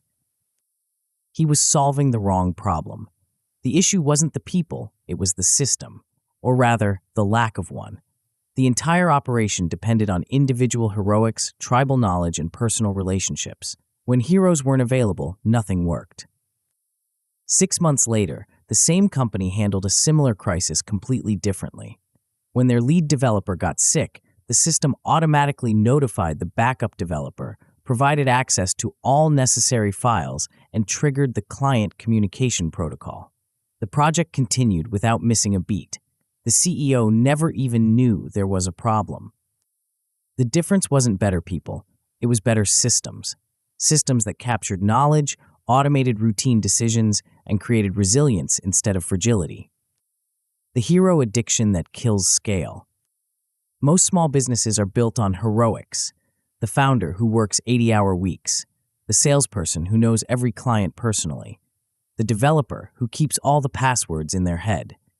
The operations manager who can solve any problem through sheer force of will. Heroes feel essential because they are essential until they're not available. Then the business discovers how dependent it has become on individual superpowers. Critical knowledge exists only in someone's memory. Important relationships depend on personal connections. Key processes require specific people to execute them. This hero dependency creates a scaling ceiling that's invisible until you hit it. You can grow revenue, add customers, and expand operations, but you can't grow beyond the capacity of your heroes to manage complexity. When heroes get overwhelmed, quality suffers. When heroes burn out, operations stall. When heroes leave, institutional knowledge walks out the door with them. The seductive part of hero dependency is that it feels efficient in the short term. Why document a process when Sarah already knows how to do it? Why create a system when Mike can handle it manually? Why build redundancy when the current approach works fine? But hero dependency is borrowed efficiency. You're trading long-term scalability for short-term convenience. You're building a business that can only operate with specific people in specific roles doing specific things in specific ways. Any deviation from this fragile configuration creates chaos. The solution isn't to find better heroes. It's to build systems that make heroics unnecessary. Systems that capture knowledge, automate decisions, and create predictable outcomes regardless of who's available to execute them. The Netflix philosophy of antifragile systems. Reed Hastings built Netflix on a counterintuitive principle: deliberately break your own systems to make them stronger. While most companies try to prevent failures, Netflix actively causes them through a practice called chaos engineering. Netflix's engineers randomly shut down servers, networks, and entire data centers to test how well their systems handle disruption. They inject failures into production environments to identify weaknesses before customers do. They assume that everything will break eventually and design systems that get stronger when they do. This approach seems reckless until you understand the philosophy behind it. Netflix operates at massive scale, millions of customers streaming billions of hours of content. At that scale, failures aren't possibilities, they're certainties. Hardware fails, networks go down, software has bugs. The question isn't whether failures will happen, but whether your systems can handle them gracefully. Chaos engineering reveals the difference between systems that appear robust and systems that actually are robust. A system that works perfectly in ideal conditions but fails catastrophically under stress is fragile, not reliable. A system that maintains performance even when components fail is antifragile. It gets stronger under pressure. Netflix's chaos engineering uncovered thousands of hidden dependencies, single points of failure, and brittle connections that would have caused outages during peak usage. By breaking these systems intentionally in controlled conditions, Netflix built resilience that competitors couldn't match. The same principle applies to constraint-based businesses. Your systems need to handle the stress of growth, the chaos of unexpected demand, and the disruption of key people being unavailable. Building antifragile systems isn't just about preventing problems. It's about creating competitive advantages that compound over time. The minimum viable system blueprint. The biggest mistake in systems building is trying to automate everything at once. This leads to over-engineered solutions that take months to build, cost more than they save, and break in ways you didn't anticipate. The better approach is to start with a minimum viable system, the smallest possible system that creates measurable value. A minimum viable system has 3 essential components: clear steps, defined ownership, and objective completion criteria. That's it. No fancy software, no complex workflows, no automated triggers, just a documented process that anyone can follow to achieve consistent results. The power of an MVS isn't in its sophistication, it's in its clarity. When everyone knows exactly what to do, when to do it, and how to know when it's done, heroics become unnecessary. When processes are documented and visible, knowledge becomes institutional instead of personal. When ownership is explicit, accountability becomes automatic. Building an MVS starts with recording a golden run, watching your best performer execute the process perfectly and documenting every step. Not the theoretical ideal process, but the actual process that produces the best results in real conditions. This becomes your baseline for improvement and automation. The golden run reveals the gap between what you think happens and what actually happens. You discover steps that everyone assumes someone else handles. You find handoffs where information gets lost. You identify decision points where different people make different choices based on different criteria. Once you have the golden run documented, you can start optimizing. Which steps add value and which create waste? Which decisions require human judgment and which can be standardized? Which handoffs are necessary and which can be eliminated? The MVS becomes a laboratory for continuous improvement. The automation paradox. Here's the counterintuitive truth about automation. The best time to automate is when you don't need to. When processes are chaotic and outcomes are unpredictable, automation amplifies the chaos. When processes are smooth and outcomes are consistent, automation amplifies the value. Most businesses approach automation backwards. They try to use technology to fix process problems instead of using process discipline to create automation opportunities. They automate broken workflows and wonder why the automation doesn't work. They build complex systems to handle edge cases and wonder why the systems are unreliable. The automation paradox is that you must first prove you can do something manually and consistently before you can automate it effectively. You need to understand the process deeply enough to know which parts require human judgment and which parts can be systematized. You need to identify the failure modes so you can build appropriate safeguards. This is why the MVS comes before automation. You need a stable, documented process before you can build reliable automation around it. You need clear success criteria before you can measure whether automation is working. You need defined ownership before you can assign responsibility for maintaining automated systems. When you do automate, start with the highest frequency, lowest risk activities. Automate the triggers, not the thinking. Automate the routine decisions, not the complex judgments. Automate the data movement, not the data interpretation. Keep humans in the loop for exceptions, edge cases, and quality control. The dashboard that prevents disasters. Systems without visibility are systems waiting to fail. You need real-time insight into how your constraint is performing, where problems are developing, and when intervention is required. This doesn't require expensive software. It requires disciplined measurement and clear visualization. The constraint dashboard should answer 3 questions at a glance. Is work flowing smoothly? Are quality standards being met? Are capacity limits being respected? These questions translate into specific metrics: work in progress levels, cycle times, error rates, and utilization percentages. But metrics without context are just numbers. The dashboard needs to show not just what's happening, but whether what's happening is normal. Green means everything is operating within expected parameters. Yellow means something needs attention soon. Red means immediate intervention is required. The key is setting thresholds based on data, not opinions.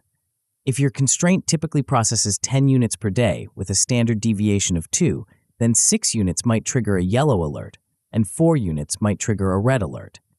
If your error rate is typically 2% with occasional spikes to 5%, then 8% might warrant investigation, and 12% might require immediate action. Alerts should be actionable and assigned to specific people. A generic system slow alert that goes to everyone is useless. A specific constraint buffer low, estimated 2 hours until starvation alert that goes to the operations manager with clear escalation procedures is valuable. The dashboard also needs to capture leading indicators, not just lagging ones. By the time throughput drops, the damage is already done. But if you can see that the buffer is getting low or that error rates are trending upward, you can intervene before problems affect customers. The art of productive paranoia. Building antifragile systems requires what researchers call productive paranoia, systematically imagining what could go wrong and building defenses before problems occur. This isn't pessimism, it's preparation. It's the difference between hoping nothing breaks and ensuring that when things break, they break safely. Productive paranoia starts with pre-mortem analysis, imagining that your constraint has failed catastrophically and working backwards to identify what could have caused the failure. What if your key person quits? What if your main supplier goes out of business? What if your biggest customer demands an impossible deadline? What if your technology platform crashes? Each failure scenario becomes a design constraint for your systems. If losing a key person would cripple operations, you need knowledge transfer systems and cross-training protocols.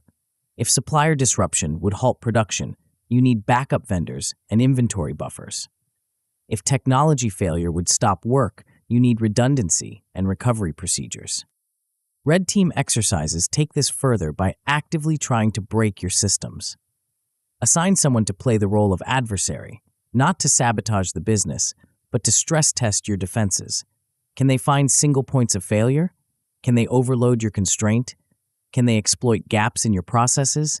Every vulnerability they discover is an opportunity to build resilience. The goal isn't to prevent all failures. That's impossible and expensive. The goal is to ensure that when failures occur, they're contained, visible, and recoverable. Systems that fail fast and fail safe are better than systems that fail slowly and fail catastrophically. The compound effect of systematic thinking. When you build systems around your constraint, the benefits compound in unexpected ways. Documented processes become training materials for new hires. Automated workflows become data sources for optimization. Error tracking becomes quality improvement roadmaps. Capacity monitoring becomes growth planning tools. Systems thinking also changes how your team approaches problems. Instead of asking, "Who can fix this?" they ask, "How can we prevent this?" Instead of celebrating heroic problem solving, they celebrate systematic problem prevention. Instead of accepting variability as inevitable, they treat it as a design challenge. This cultural shift from reactive to proactive creates a virtuous cycle. Better systems reduce firefighting, which frees time for system improvement, which reduces firefighting further. Predictable processes enable better planning, which reduces stress, which improves decision-making, which creates better processes. The compound effect extends beyond operations into strategy. When your constraint operates reliably, you can make commitments with confidence. When your processes are documented, you can scale without losing quality. When your systems are antifragile, you can take calculated risks that fragile competitors can't match. But systems alone aren't enough. Even the most sophisticated systems require human judgment, leadership, and decision-making. The final constraint in most growing businesses isn't operational. It's the founder's ability to delegate authority without losing control. The next chapter will reveal how to extract yourself from the day-to-day decision-making that keeps you trapped in the operator role, so your business can scale beyond your personal capacity to manage every detail. Chapter 8. Free the Founder. The text message arrived at 11:47 p.m. Can we change the color scheme on the website homepage? The client wants it to match their new logo. Sarah, the CEO, stared at her phone in disbelief. She was on vacation, her first real vacation in 3 years, and her team was asking about website colors. Not a crisis, not an emergency, a color scheme. This wasn't unusual. Last week, it was approval for a $200 software subscription. Before that, it was permission to schedule a client call for Thursday instead of Wednesday. Her inbox was a constant stream of decisions that her team could easily make themselves. But somehow every choice, no matter how small, ended up on her desk. She realized with growing horror that she had become the constraint. Not the market, not the competition, not the technology, her. Every decision flowed through her approval queue. Every initiative waited for her green light. Every problem escalated to her desk. Her business had grown to the exact size of her personal capacity to make decisions, and not one bit larger. The irony was crushing. She had optimized every other constraint in her business. She had streamlined operations, accelerated cash flow, and built systems around her core bottlenecks. But she had missed the most important constraint of all, herself. The prison of indispensability. Most founders build their own prison without realizing it. They start by being helpful, jumping in to solve problems, making quick decisions, providing guidance when the team is uncertain. This feels like good leadership. It feels like being responsible. It feels like caring about quality. But helpfulness becomes dependency. Quick decisions become expected decisions. Guidance becomes gatekeeping. Before you know it, you're not leading the business. You're strangling it with your own involvement. The prison has invisible bars made of good intentions. You tell yourself that you're maintaining quality standards. You convince yourself that you're the only one who truly understands the vision. You rationalize that delegation takes too long, and it's easier to just do it yourself. Meanwhile, Your team learns to wait for your input instead of developing their own judgment. They escalate decisions instead of making them. They seek permission instead of taking initiative. You've trained them to be dependent on you, and now you're trapped by that dependency. The cruel paradox is that the more successful you become, the tighter the prison gets. More customers mean more decisions. More revenue means more complexity. More growth means more problems that only you can solve. Success becomes its own constraint. Breaking free requires recognizing that your involvement isn't always adding value. Sometimes it's destroying it. Every decision that waits for your approval is a decision that could have been made faster by someone closer to the problem. Every initiative that requires your blessing is an initiative that could have moved forward while you focused on strategy. The Netflix model of distributed authority. Reed Hastings understood something that most founders miss. The goal isn't to make better decisions, it's to make decisions faster. When Netflix was scaling from a DVD by mail service to a global streaming platform, Hastings faced a choice. He could maintain control by keeping all major decisions centralized, or he could distribute authority and risk some suboptimal choices. He chose speed over perfection. Hastings built what Netflix calls a culture of freedom and responsibility, a system where employees have the authority to make decisions within clear guardrails, but they're accountable for the outcomes. Instead of asking for permission, employees are expected to use good judgment. Instead of escalating every choice, they're empowered to act and inform. This wasn't abdication, it was sophisticated delegation. Hastings didn't just tell people to make decisions. He created frameworks for good decision-making. He established principles that guided choices when he wasn't in the room. He built feedback loops that caught problems early without requiring his constant oversight. The results were transformative. Decision latency plummeted. Innovation accelerated. The company could pursue multiple initiatives simultaneously instead of queuing everything through the founder's approval process. Netflix scaled from millions to hundreds of millions of subscribers while maintaining the agility of a much smaller company. But the real breakthrough was cultural. When people are trusted to make decisions, they develop better judgment. When they're accountable for outcomes, they think more carefully about choices. When they have authority, they take ownership. The distributed decision-making model didn't just make Netflix faster, it made the organization smarter. Hastings eventually transitioned from CEO to executive chairman, focusing on long-term strategy while day-to-day operations ran without his constant input. The company he built was strong enough to thrive without his daily involvement because he had systematically removed himself as a constraint. The Patagonia principle of values-based autonomy. Yvon Chouinard took a different but equally powerful approach to founder liberation. Instead of detailed procedures and approval processes, he built Patagonia around a clear set of values that guided decision-making at every level. When employees understood the company's mission deeply enough, they could make choices that aligned with that mission without constant supervision. Chouinard's insight was that values are more scalable than rules. Rules require constant interpretation and updating. Values provide stable guidance that applies to novel situations. When someone at Patagonia faces a decision, they don't ask, "What would Yvon do?" They ask, "What would someone committed to environmental responsibility and quality craftsmanship do?" This values-based approach enabled Patagonia to maintain its culture and standards while growing from a small climbing gear company to a global brand. Employees could make decisions about product development, customer service, and supplier relationships because they understood the principles that should guide those choices. The values weren't vague platitudes, they were specific enough to drive action. Build the best product meant choosing quality over cost savings. Cause no unnecessary harm meant evaluating environmental impact in every decision. Use business to inspire solutions meant considering the broader implications of company choices. When Chouinard eventually gave away the company to fight climate change, Patagonia continued operating according to the same principles because those principles were embedded in the organization's DNA.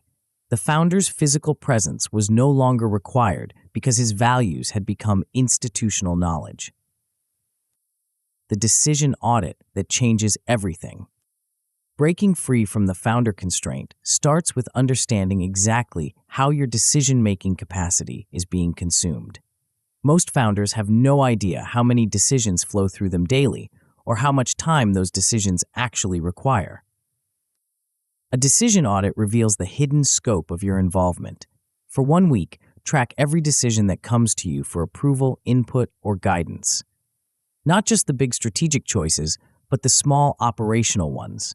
The vendor selections, the hiring decisions, the pricing approvals, the process changes, the customer escalations. The results are usually shocking. Founders discover they're making hundreds of micro decisions per week. They're approving expenses they don't need to see. They're weighing in on problems they don't fully understand. They're providing input on decisions that would be made the same way without their involvement. The audit also reveals patterns. Certain types of decisions consume disproportionate time relative to their importance. Some decisions get escalated not because they're complex, but because the team lacks confidence or clear authority. Others reach your desk simply because that's how we've always done it. Each decision in the audit gets categorized. Does this require your unique knowledge or judgment? Could someone else make this decision with the right information or authority? Is this decision actually necessary, or is it bureaucracy disguised as diligence? The categorization reveals 3 types of decisions: those only you should make, those others could make with better systems, and those that shouldn't be made at all. The goal is to minimize the first category, systematize the second, and eliminate the third. The art of guardrails over gates. Traditional delegation fails because it replaces one bottleneck with another. Instead of waiting for the founder's approval, people wait for detailed instructions. Instead of escalating decisions, they escalate questions about how to make decisions. The process changes, but the dependency remains. Effective delegation requires guardrails, not gates. Gates require permission to pass through. Guardrails provide boundaries within which people can operate freely. Gates create cues. Guardrails create autonomy. Guardrails define what good decisions look like without prescribing exactly how to make them. They establish budgets, timelines, quality standards, and escalation triggers. They clarify what outcomes are expected and what constraints must be respected. But within those boundaries, people have the authority to choose their own path. For example, instead of approving every marketing expense, you might establish a monthly budget and quality criteria. Instead of reviewing every hire, you might define role requirements and interview standards. Instead of signing off on every customer proposal, you might set pricing guidelines and approval thresholds. The key is making guardrails specific enough to guide behavior, but flexible enough to handle novel situations. Vague guardrails like use good judgment provide no real guidance. Overly specific guardrails like always choose the cheapest option constrain good judgment. Effective guardrails balance clarity with flexibility. Guardrails also need enforcement mechanisms. People need to know what happens when they operate outside the boundaries. This doesn't mean punishment for every mistake, but it does mean accountability for outcomes and learning from decisions that don't work out. The 30 to 60-90 liberation timeline. Removing yourself as a constraint can't happen overnight. Your team needs time to develop confidence and judgment. Your systems need time to handle the increased decision load. You need time to resist the urge to jump back into operational details. The liberation process works best as a gradual transition over 90 days. The first 30 days focus on reducing your meeting load and establishing decision-making frameworks. You identify the decisions that consume most of your time and begin transferring authority for the lowest risk choices. Days 31 to 60 expand the transfer to more significant decisions while building feedback loops to catch problems early. You establish regular reviews where you can coach decision-making without controlling it.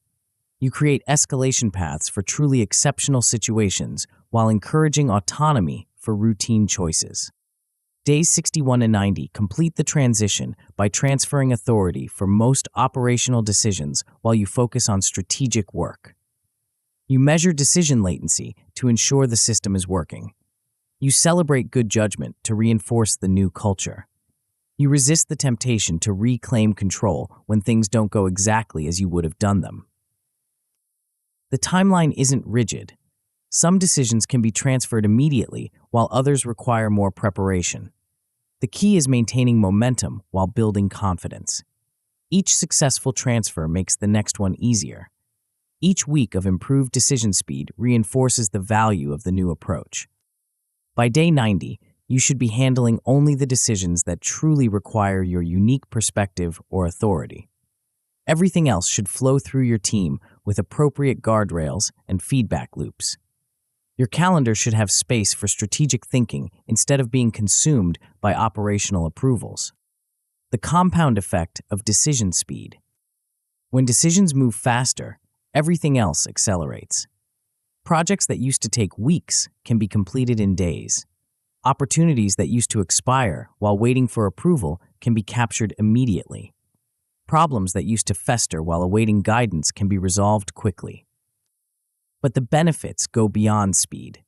When people have authority to make decisions, they develop better judgment. When they're accountable for outcomes, they think more carefully about choices.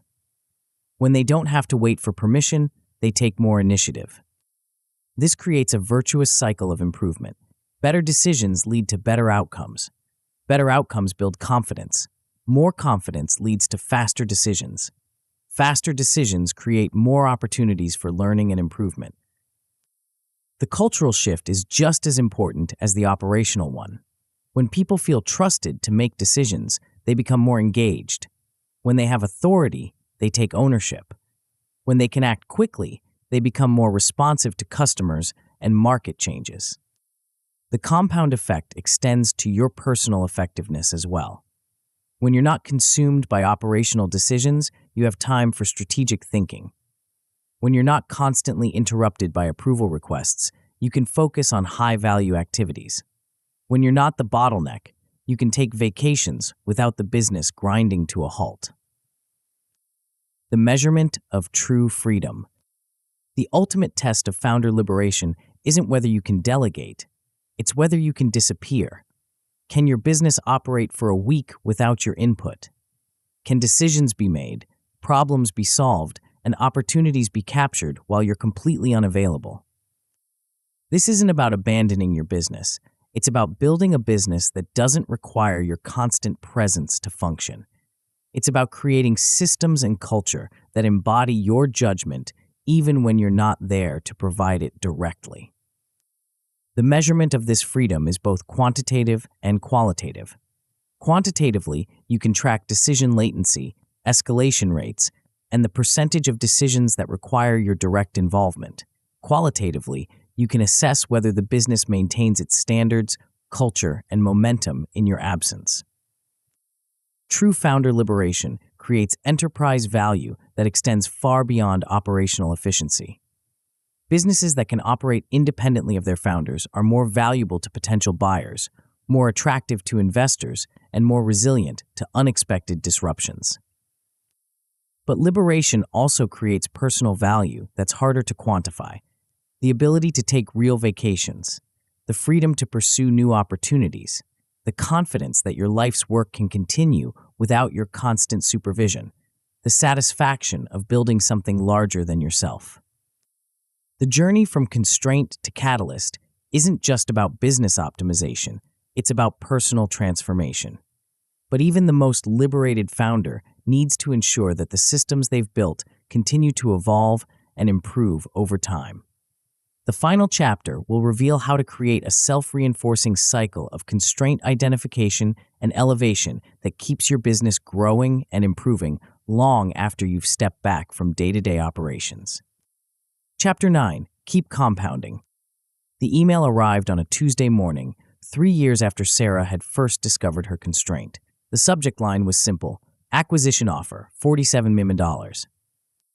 Sarah stared at the number, remembering the chaos of 3 years ago. Back then, her business was a treadmill of 80-hour weeks, missed deadlines, and constant firefighting. Revenue was stuck at $2.3 million with razor-thin margins.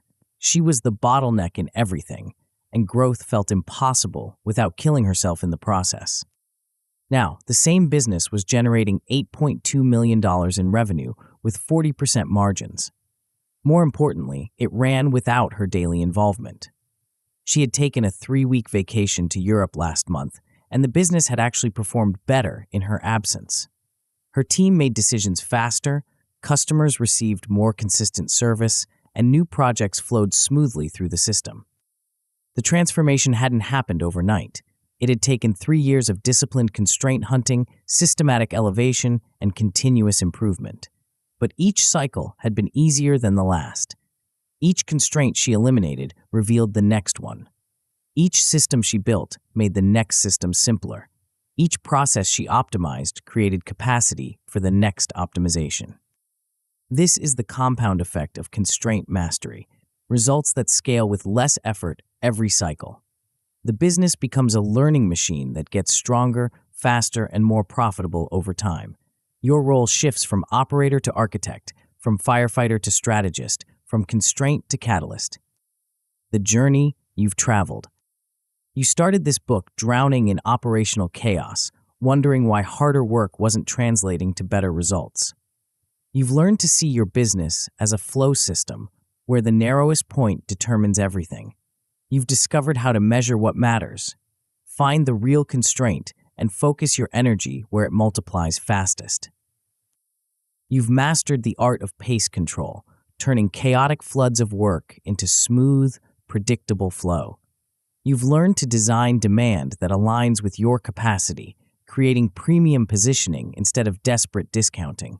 You've accelerated cash conversion to self-fund growth instead of begging for capital. You've built systems that capture knowledge and automate routine decisions, freeing your team to handle judgment calls and exceptions. Most importantly, you've liberated yourself from the founder constraint, creating a business that scales beyond your personal capacity to manage every detail. But the real transformation isn't just operational, it's philosophical. You've shifted from thinking about problems to thinking about systems, from optimizing parts to optimizing wholes, from working harder to working smarter, from building a job to building an asset. This shift in thinking creates compound returns that extend far beyond your current business. Once you see constraints everywhere, you can't unsee them. Once you understand flow dynamics, you recognize them in every system. Once you master the discipline of sequential improvement, you can apply it to any challenge. The new levers of control. Most business owners feel like they're riding a roller coaster they can't control. Revenue spikes and crashes unpredictably. Quality varies based on who's working that day. Delivery times stretch and compress based on mysterious forces. Growth feels like gambling. Sometimes you win, sometimes you lose, but you never know why. Constraint mastery gives you the levers of control that most entrepreneurs never find. You can dial speed up or down by adjusting WIP limits. You can improve quality by strengthening systems at the constraint. You can increase margins by aligning demand with capacity. You can accelerate growth by elevating the right bottlenecks in sequence. These aren't theoretical levers, they're practical tools you can use every week. When a big opportunity appears, you know exactly how much capacity you have available and what it would take to serve it profitably. When market conditions change, you can adjust pricing and demand sculpting to maintain margins. When growth accelerates, you can spot the emerging constraints before they become problems. The psychological impact is profound. Instead of feeling reactive and overwhelmed, you feel proactive and in control. Instead of hoping things work out, you engineer outcomes. Instead of crossing your fingers and working harder, you pull specific levers and get predictable results. This control creates confidence that compounds over time. When you can deliver on your promises consistently, customers trust you with bigger projects. When you can quote accurate timelines, prospects choose you over competitors who can't. When you can maintain quality under pressure, word-of-mouth referrals accelerate. The relationship revolution. Constraint mastery doesn't just transform your business, it transforms every relationship connected to your business. When your operations run smoothly, everyone benefits: your team, your customers, your family, and yourself. Your team experiences less chaos and more autonomy. Instead of constant firefighting, they have clear priorities and predictable workflows.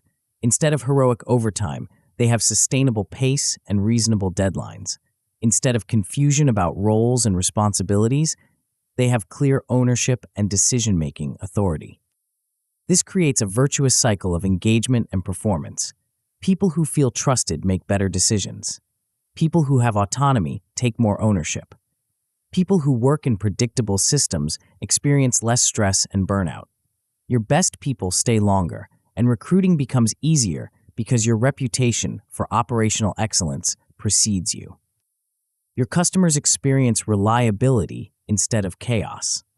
Delivery dates that stick, quality that's consistent, communication that's proactive, pricing that's transparent. When you can keep your promises consistently, customer relationships shift from transactional to strategic. They trust you with bigger projects, refer you to their networks, and pay premium prices for certainty. Your family experiences presence instead of distraction. When your business runs without constant intervention, you can actually disconnect during evenings and weekends. When you're not always worried about the next crisis, you can be fully present during family time. When your income is predictable and growing, financial stress decreases and life planning becomes possible. Most importantly, your relationship with yourself transforms.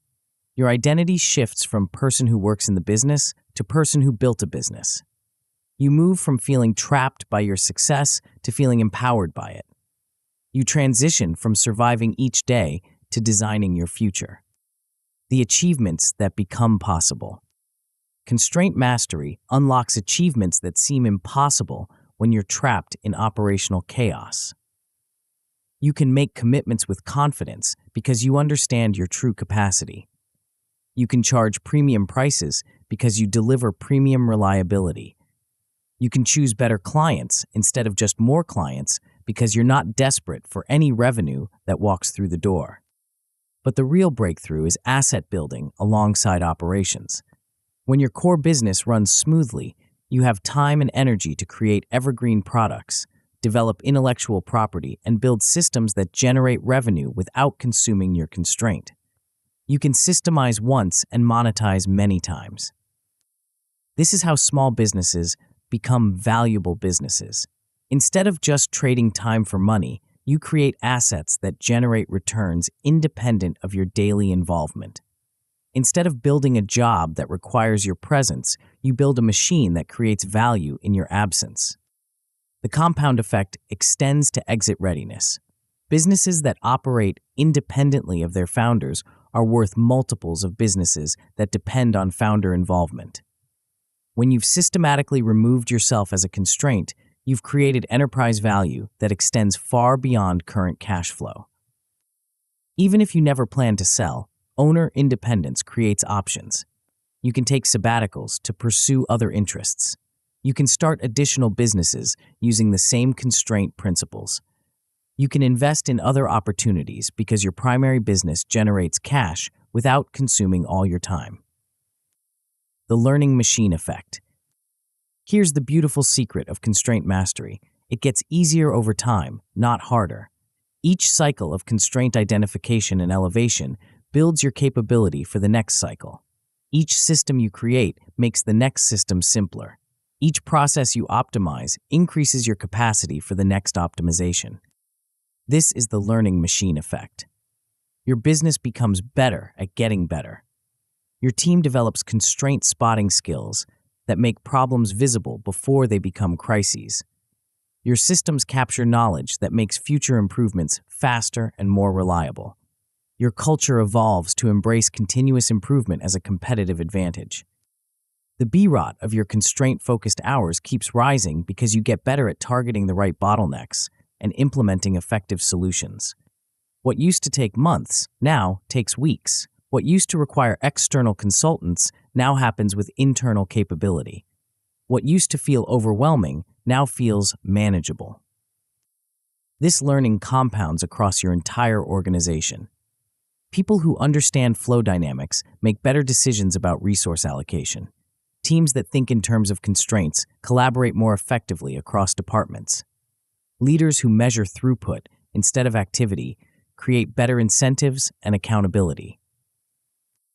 The antifragility becomes habitual. Stress testing and pre-mortems become routine practices that prevent surprises. Red teaming becomes a regular discipline that turns potential problems into competitive advantages. Variability becomes a teacher that reveals improvement opportunities instead of a threat that creates chaos. The Toyota Testament.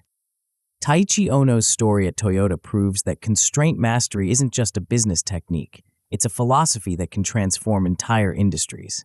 In post-war Japan, Toyota faced impossible constraints: limited capital, scarce materials, small domestic market, and fierce international competition from much larger manufacturers. Instead of seeing these constraints as limitations, Ohno saw them as design challenges. Limited capital forced innovation in manufacturing processes. Scarce materials demanded elimination of waste. Small market size required flexible production systems. International competition necessitated relentless improvement. Ohno's insight was that constraints force creativity. When you can't solve problems by throwing money or people at them, you have to solve them by thinking differently. When you can't afford waste, you have to design efficiency. When you can't outspend competitors, you have to outthink them. The Toyota production system that emerged from these constraints became the foundation of lean manufacturing, which became the foundation of modern operations management. What started as a response to scarcity became a competitive advantage that lasted decades. Toyota didn't just survive their constraints, they turned them into the source of their global dominance. The lesson isn't that constraints are good. It's that the discipline of constraint mastery creates capabilities that persist long after the original constraints are removed. Toyota continued to improve their systems even after they had abundant capital and global scale. The constraint mindset had become part of their organizational DNA. This is the ultimate payoff of constraint mastery. It doesn't just solve your current problems, it builds your capability to solve future problems. It doesn't just optimize your existing business, it develops your capacity to build better businesses. It doesn't just create short-term results, it establishes long-term competitive advantages. Your next 90 minutes. The journey of 1,000 miles begins with a single step, but the journey of constraint mastery begins with a single measurement. Your first step is a 90-minute flow audit that will reveal where your biggest opportunities are hiding. Block 90 minutes this week, not next week, not when things calm down, but this week. Map your value stream from lead to cash. Count the work in progress at each stage. Time 10 items flowing through your system. Calculate your BROT for the top constraint candidates. Name your primary constraint and assign an owner. Set one whip cap at the most obvious bottleneck. Establish a daily 10-minute flow huddle to review queue health and unblock stalled items. Create a simple dashboard that shows whether work is flowing smoothly or backing up. These 3 changes alone will typically improve cycle times by 10 to 20% within 2 weeks. But the real value isn't in the immediate improvement, it's in starting the habit of constraint thinking. Once you begin measuring flow, you can't stop seeing opportunities for improvement.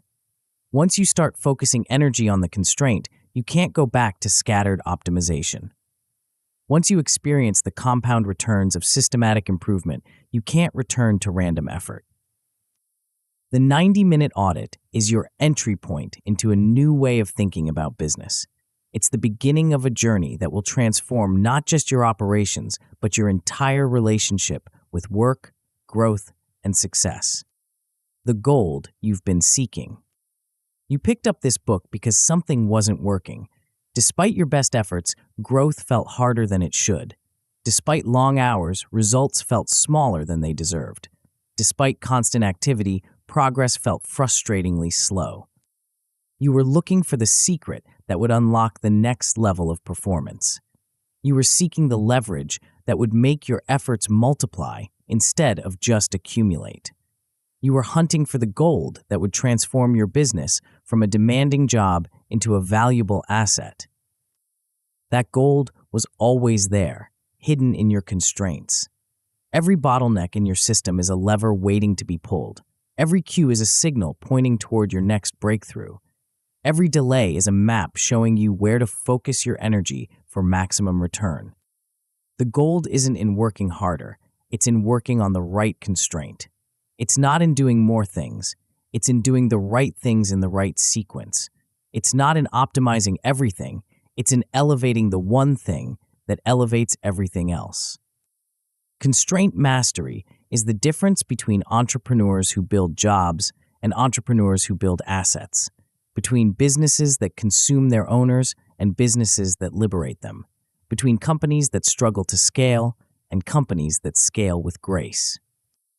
The principles you've learned will serve you for the rest of your career, regardless of what business you're in or what challenges you face. Constraints exist everywhere, in organizations, in markets, in technologies, in relationships. The ability to see them, understand them, and systematically elevate them is a superpower that compounds over time. Your future self is watching. The person you'll be in 5 years is shaped by the decisions you make in the next 5 minutes. You can choose the treadmill of endless hustle, or you can choose the gold mine of constraint mastery. The constraint that's limiting your business today will become the foundation of your competitive advantage tomorrow. The bottleneck that's frustrating you this week will become the lever that launches your next phase of growth. Calm, profit, and freedom aren't found. They're built, one constraint at a time, one system at a time, one cycle at a time. The gold is there. Go mine it.